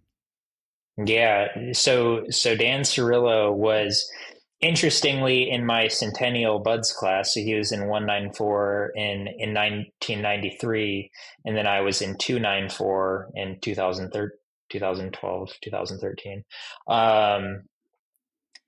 And Dan was in the SEAL teams for, I believe, 13 years. After he got out, he worked in executive protection for a few different companies. And he had just transitioned to like owning CrossFit gyms when I met him. And Dan, like I never paid Dan anything besides like I eventually was like cleaning bathrooms and cleaning the gym and stuff. But he pretty immediately just took me on and invested so much time and effort and money into preparing me for Buds. He brought me to a SEAL Fit camp that he had to give up a couple $1,000s for me and two other of his students. We all graduated in the same class, by the way.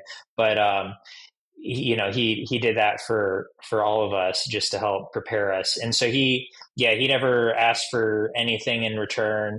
He was just incredibly gracious with his time, and he's the reason that like I don't let the I train a bunch of students at University of South Carolina who are in ROTC and want to be SEAL officers, or they are enlisting after they finish their program. And, I'm very against, I just feel like I need to like give back to them. And so I'm just going to train you. If you're willing to put in some work and listen to what I have to say, then I'm happy to do this for you. And, yeah, so that was Dan, and Dan helped me he helped me get both of the jobs I got as soon as I was out of the Navy.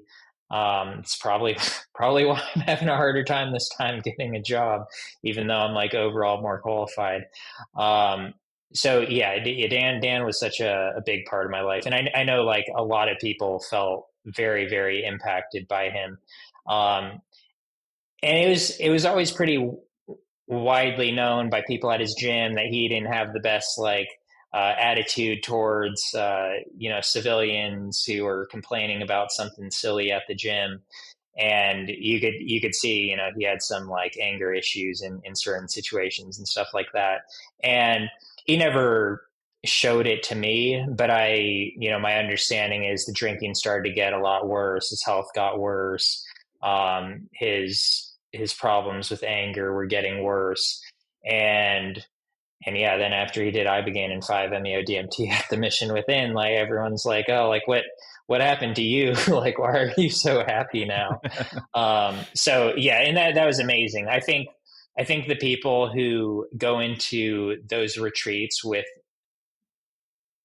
honestly, I think a big part of it is the more brain injury you have, the bigger response you're going to have to the treatment. I think another thing that, at least anecdotally, I've noticed is it seems like people who are a little bit older, so maybe their 40s or 50s, and really haven't had exposure to any sort of other drugs, they'll go and have very, very transformative experiences at these retreats.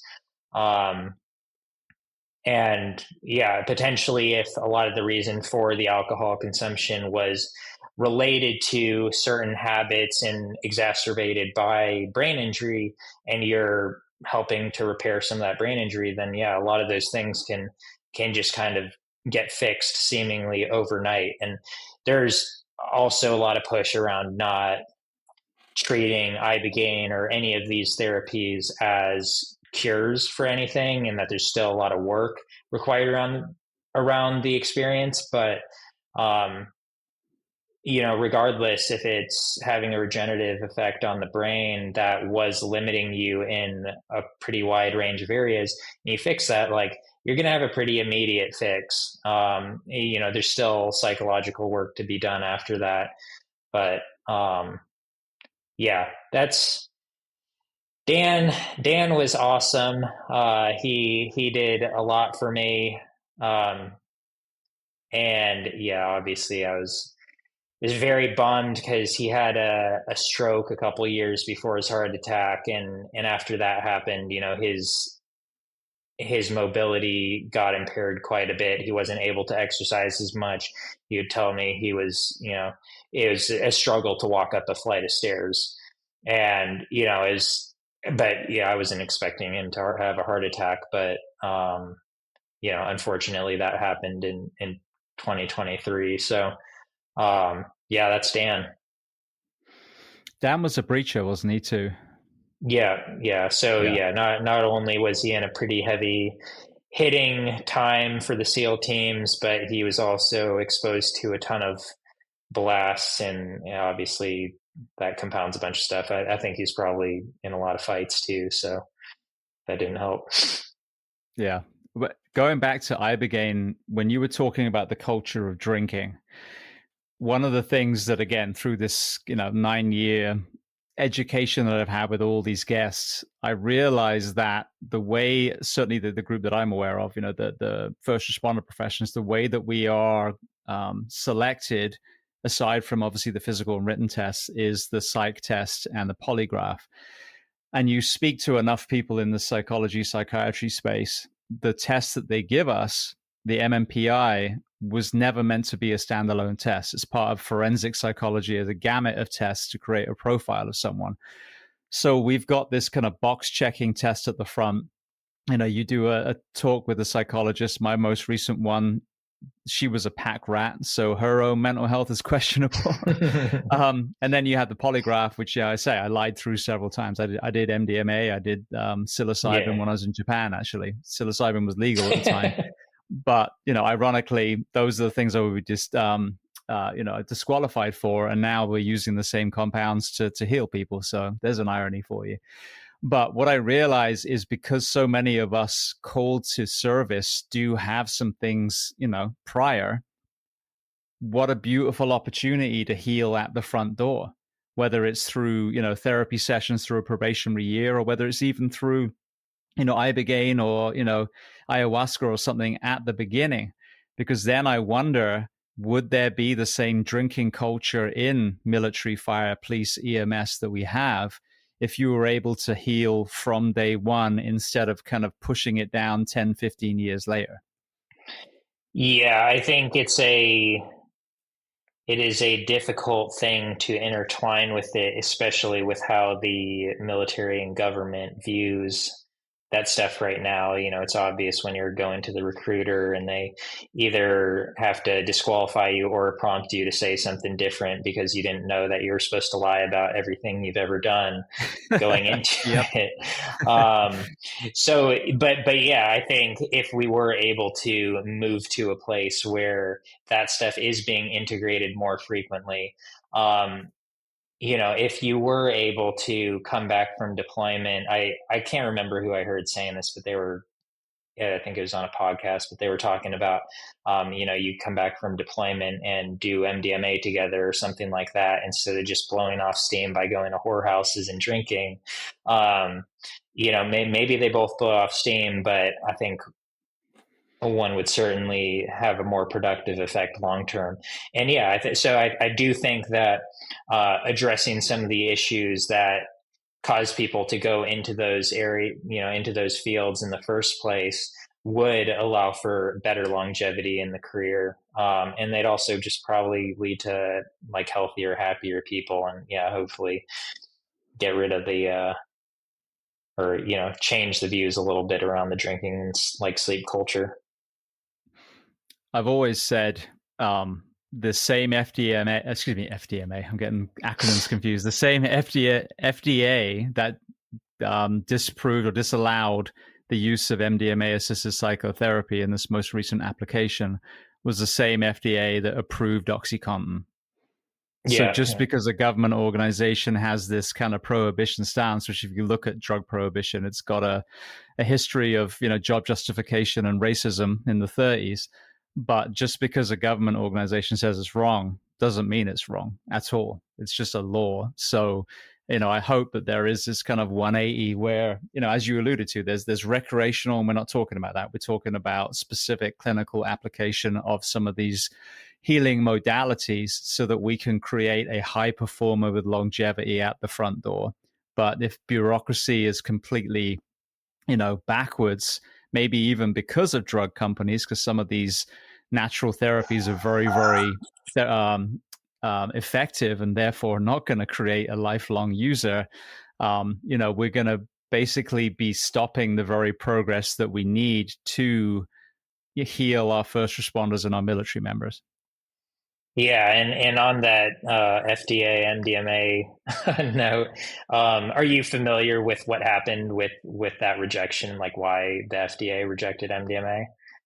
People have told me, but I've got a memory like a sieve, like a colander. So just remind me again so I don't put my foot in my mouth. So I'm not. I've never talked about this, so I'm not going to articulate it perfectly. But there, I've listened to Hamilton Morris speak a lot about this. Because I think he's a great source of information when it comes to this stuff. But he was saying that there was a woman who I believe her grandfather was going to give a lot of his money through his will to her when he died, but he had a like life-changing experience with MDMA and ended up donating like all of his will to, I think it was to MAPS, to help fund psychedelic research. And she was bitter about it. So then she got involved with some other companies that basically put hecklers at the FDA meeting to bring up things about MDMA that were either completely misrepresented or just not related to MDMA at all. There's one instance of, I think it was a case of abuse between a therapist and a participant. But it wasn't even abuse, and it was involving ketamine. So it wasn't even involving MDMA. And in the FDA meeting, they said it was MDMA. But that's kind of the gist of what I know about it. But it sounds pretty silly, and it is a big bummer that we got that far and then got kind of sidelined because of some pretty stupid things. Yeah, well, I know the member of the FDA that approved OxyContin then went and worked for Purdue Pharma shortly after that. So Yeah, after they completely not lied about surprising. their results and the addiction and all that things, yeah. One thing I'm just looking at my notes that I meant to ask you before when we were talking about thermoregulation before we start rounding off. It seemed to me throughout my career that the older I got, the worse I was able to thermoregulate. My career spanned 14 years in the fire service specifically, and I was in the gear a lot. I'd work out in the gear a lot, even though now we're learning that there's PFAS and all kinds of stuff in the gear that probably shouldn't have been wearing it as much. Um, but have you seen any studies as far as the ability to thermoregulate versus age? So I can't point to any specific research, but what I do feel confident saying is that in a lot of situations, the relationship between age and a performance parameter can largely be explained by behavioral changes rather than some sort of like physiological change that occurs with aging. And at some point, there is going to be a change because of aging, but I think it's just not as relevant as people like to make it out to be. So I don't know if specifically there's something with aging and thermoregulation that would heavily impact. So I tend to first jump to thoughts about, are you exercising less than you used to be? Or is your activity different than it used to be? Um, did you gain weight since the times that you're comparing yourself to? Certain things like that. I think usually it's more attributable to how you're training and the rest of your activity levels. Um, but yeah, I don't know for sure if there's, something very obvious that because of your age would be impairing your thermoregulation. See, I was training doing CrossFit the whole time, so maybe I just became a giant pussy. That was simple as that. I do think, there's appeal with CrossFit and uh, the time that it takes to do a CrossFit workout and the community aspect of CrossFit. But I think as a whole, even for situations where you'd think it would be very beneficial, so any sort of tactical profession where it seems like the CrossFit workout is very functional for that, um, I don't. I think people fall into a trap of thinking that that means it's going to be the most effective way to prepare for those fields. And, example I like to give is if you were training to have the highest one rep max bench that you could or run the fastest mile time that you could, you wouldn't run a fast mile every day. You wouldn't max out your bench every day. Um, Maybe there's an application for that sort of thing in the short term where you are very closely mimicking the demands of the event. But for the most part, you'd spend most of the time doing something else that's eventually going to push you in the right direction. So in 6 months or a year, you're producing much better results than you would otherwise. And another example of this is like, I was talking about Christian Blumenfeld, the triathlete before. He does a lot of threshold training. Well, actually, no, sorry, he's a bad example. But like, there the Jakob Ingebrigtsen, the Norwegian runner. He usually competes in the 1500 to 5K, I believe, and he has some world records. And the his 1500-meter time is, I think, sub 3:30, and he is running over 100 miles a week. So he's doing huge volumes of threshold training, huge volumes of low intensity training, and a little bit of faster work. But the majority of training isn't spent running at the intensity that he actually races at. It's usually a much lower intensity than that. And that's just a different way to distribute training to optimize the amount of volume you can get while still touching on physiological intensities that actually shift your progress in the long term rather than just a short term specificity advantage that you get. And so I think when people are doing CrossFit to prepare for any sort of tactical profession, they're missing out on a lot of different types of training. Like you might be time constrained, so this might not be practical for everyone, but I do think there is a benefit to doing high volumes of low intensity endurance training. It's not super stressful. It doesn't have a super detrimental effect on the other training you do, but it still is able to robustly increase cardiovascular adaptations. I do. It's not even CrossFit anymore. It's Wolf Brigade's programming. So it's more focused on the strength training now. We use a lot of unilateral, heavy kettlebells, maces, those kind of things, alongside some high intensity stuff. The class that I teach and usually do with my athletes is a lot of sandbags, sleds, that kind of thing. If I was going to add what you're talking about, some lower intensity, maybe longer runs, what would be the frequency per week to complement the strength training? Oh, so very nuanced. Depends how fit these people are. Depends how important physical performance is for them.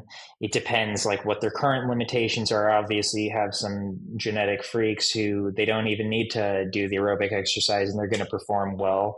I still would suggest that they're going to be better off if they do some of it than not. But so generally when I think about training, we were talking about variation before, and I think one of the great ways to add variation is having, make your hard days hard, make your easy days easy, and definitely have periods of rest. One common theme that's seen in very high level endurance athletes is typically they're not doing multiple consecutive days of high intensity training unless they're doing it for a very specific purpose. So there's a lot of undulation between higher and low intensity training. And in the case of Jakob Ingebrigtsen, I believe almost always he is having at least a full day between harder workouts and sometimes multiple days, with the rest being filled in by easy training. So I think if you think about it like that, then you potentially be getting 2 or 3 days a week of this low intensity training, and that doesn't need to be running, right? It could be, I think in a lot of ways, riding an air bike or doing a rower or spin bike or something like that can be a better alternative because it interferes even less than running would, with your ability to do your strength training or your high intensity training, just because it has lower muscular load, but you're still getting the cardiovascular stimulus that you would get with running. Brilliant. Before we go to the closing questions, are there any other areas of human performance that you want to make sure that we discuss? I don't think so. Nothing that I'm thinking we've of right now. We've hit a lot. Okay. All right. Well, then the first question I love to ask then, is there a book or are there books that you'd love to recommend? It can be related to our discussion today or completely unrelated. Oh, that's a tough one. I think if you're interested in hybrid athletics, Alex Viada's The Hybrid Athlete. He just came out with a paperback version.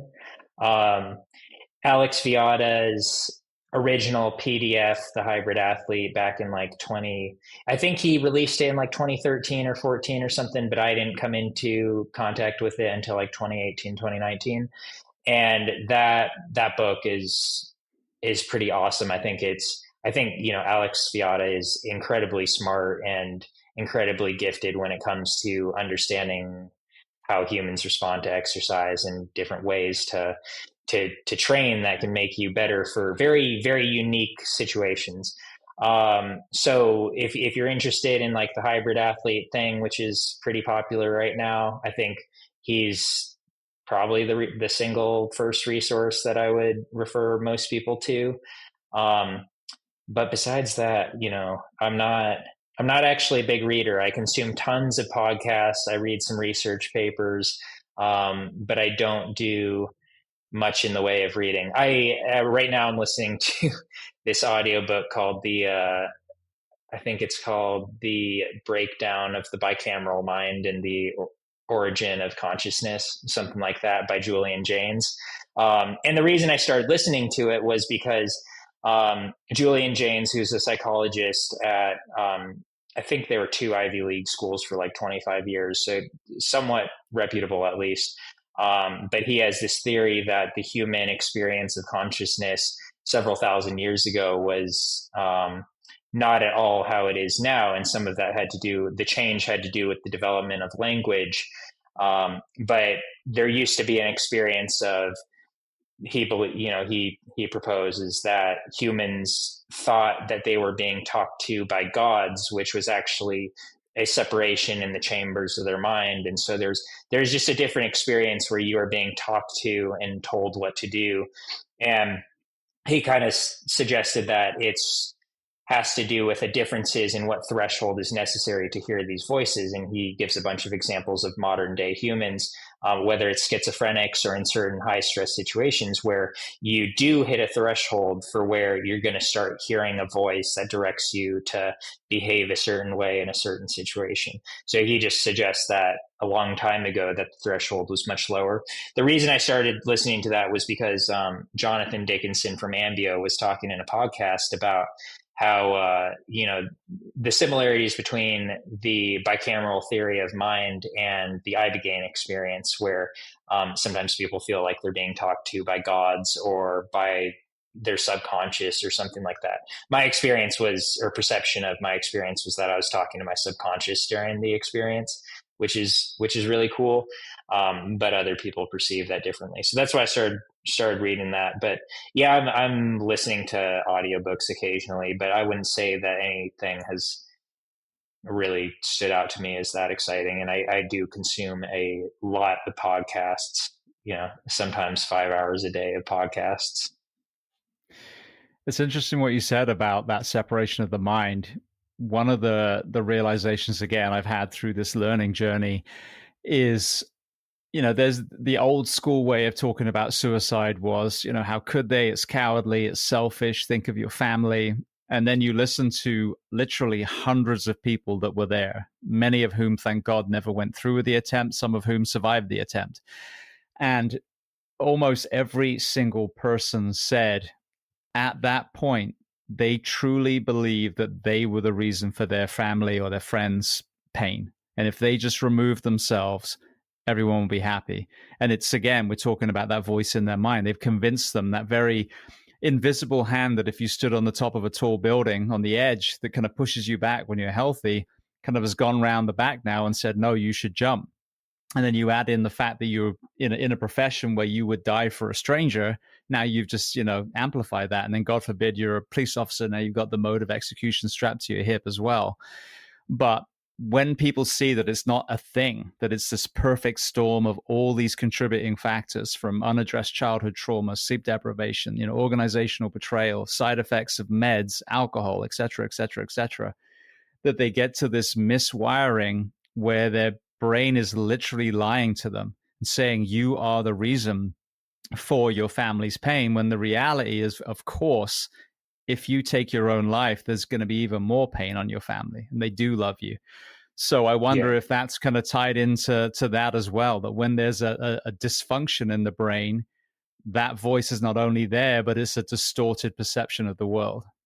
Yeah, and add in some brain injuries on top of that compound over time. And yeah, it's definitely a recipe for doing something that other people perceive as selfish, but you're perceiving it as the opposite of that. Exactly. And I think that gives some people that are left behind some peace to know that actually it was probably terrifying and took courage to do that act because they believe they were the problem. So hopefully that, changes the way people perceive the people that they lost. Yeah. Back to the books. What about television, film, documentaries? Any of those that you love? Well, obviously, if you follow ibogaine, In Waves and War just came out on Netflix, which, I think there are some good things and some less good things about how they did it, but either way, I think it's going to help bring ibogaine some awareness, and I think that's going to be helpful. And it also, it's very engaging, it's emotional, it's easy to relate to, even if you're not someone who's a Navy SEAL who has your trauma that you're wanting to fix or whatever. So there's that, and I'm always looking for for stuff like that. Of Night and Light has still not been released, which is another Ibogaine documentary that's in the works, and that features the mission within a little bit, and Martin Polanco, who started that. Um, yeah. Besides that, I honestly haven't been watching as much TV or anything as I usually do. I've been playing video games a little bit more since I've had a lot more downtime. What are you hoping to do next? Yeah, yeah. Originally, when I was in my PhD, I was hoping to work for a startup that was basically going to be one of the new ketone monoester companies, and um, I think they're just still going back and forth with their investors, and so things haven't happened quickly enough for me to start doing that. Um, but I'd say generally I'm interested in improving people's performance, whether that's their cognitive performance or, just human performance in general. And I find any high performing athlete or individual to be very exciting to learn about and interact with. So whether that's, an endurance sport or it's something like Formula One, I think it's all pretty sweet.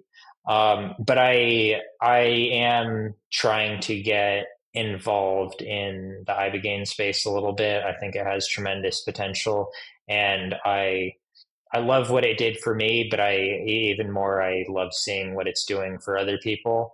I love the tradition of it, from how Bleedy's been practiced in Africa, to sort of how ibogaine's being used in Western society now. Um, I would love to get involved in that side of things. So, and I've been pretty vocal about that on podcasts and stuff. So if anyone knows of anything, I'm talking to a few different organizations right now and trying to get more involved with them. But I welcome any other opportunities if any of the listeners know of them. I just had Trevor Miller on the show, and I know Ambio's opening a second location in Malta. So Yeah. if you're willing to travel, maybe they got vacancies there right now. Yeah, yeah. Well, it's tricky because I don't have a directly obvious background that would lend itself to ibogaine research or that sort of thing. But I think at least there's similarities. I did cognitive research in tactical populations.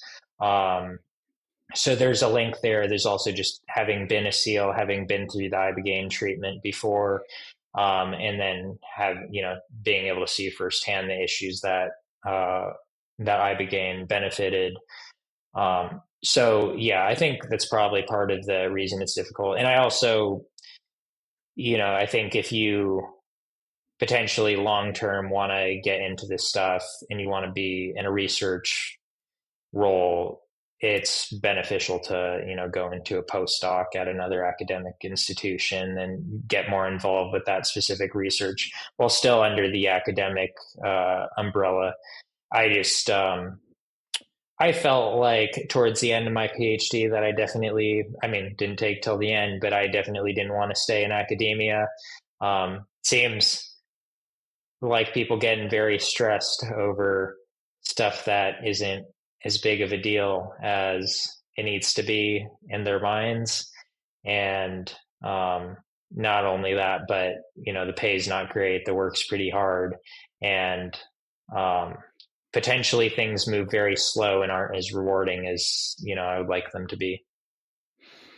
Absolutely.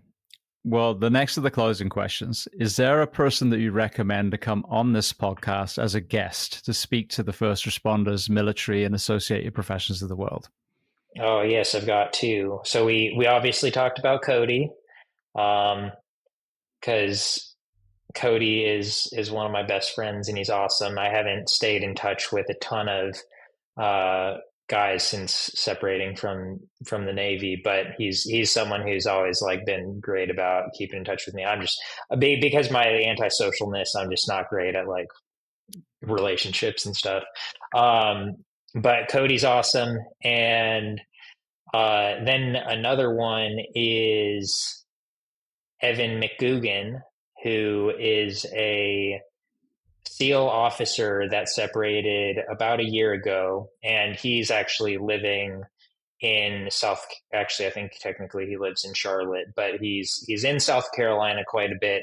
And he just reached out to me a few weeks ago, saying, he noticed I'm here and wanted to meet and link up. But he's very involved in the leadership space, and I think he could be a good guest as well. Yeah, well, I would love to get both of them on, so we'll see if we can make that happen. Brilliant. Oh, yeah. All right. Well, then the last question before we make sure where people can find you, what do you do to decompress? I really enjoy trail running. I have shifted my motivations around why I'm exercising. I realized after I turned pro in Ironman that that the mental and physical space that I was in after that was, I realized, not worth it. Like ever again for probably any reason besides like a life-saving one. I just really dug myself into a hole. I was getting sick all the time. My blood work looked like I had HIV that was getting close to, looking like someone with AIDS. That was just a miserable time. And now, over this past year, I've kind of reworked the way that I view exercise and why I'm doing it. So I just love going on super chill trail runs now. I do that 4 to 5 days a week. And then I also love to go to this place in Charlotte that's got a sauna and cold plunge and steam room and hot tub and stuff. And I usually go there once a week. Yeah. And then I'm not a big video gamer, but the last couple of months I have been, and I've also found that very enjoyable. Which games do you like? So I bought a Switch too, because I don't remember the initial reason why I bought it. I think I knew the new Pokemon game was coming out, and I was like, oh, I want to play Pokemon again because I used to love Pokemon when I was younger. But yeah, I got the new Pokemon game. I'm playing The Witcher 3 right now. I was playing Cyberpunk before. Hogwarts Legacy is good. The Zelda games are great. That was, I think, one of the main motivations for getting it was I love the fantasy aspect of Zelda, and I'm not normally big on like fantasy or anything that's not modern or futuristic, but I do love Zelda. So yeah, those are the games. Brilliant. All right. Well, for people listening, if they want to learn more about you, if they want to offer you your dream position, where are the best places online to find you?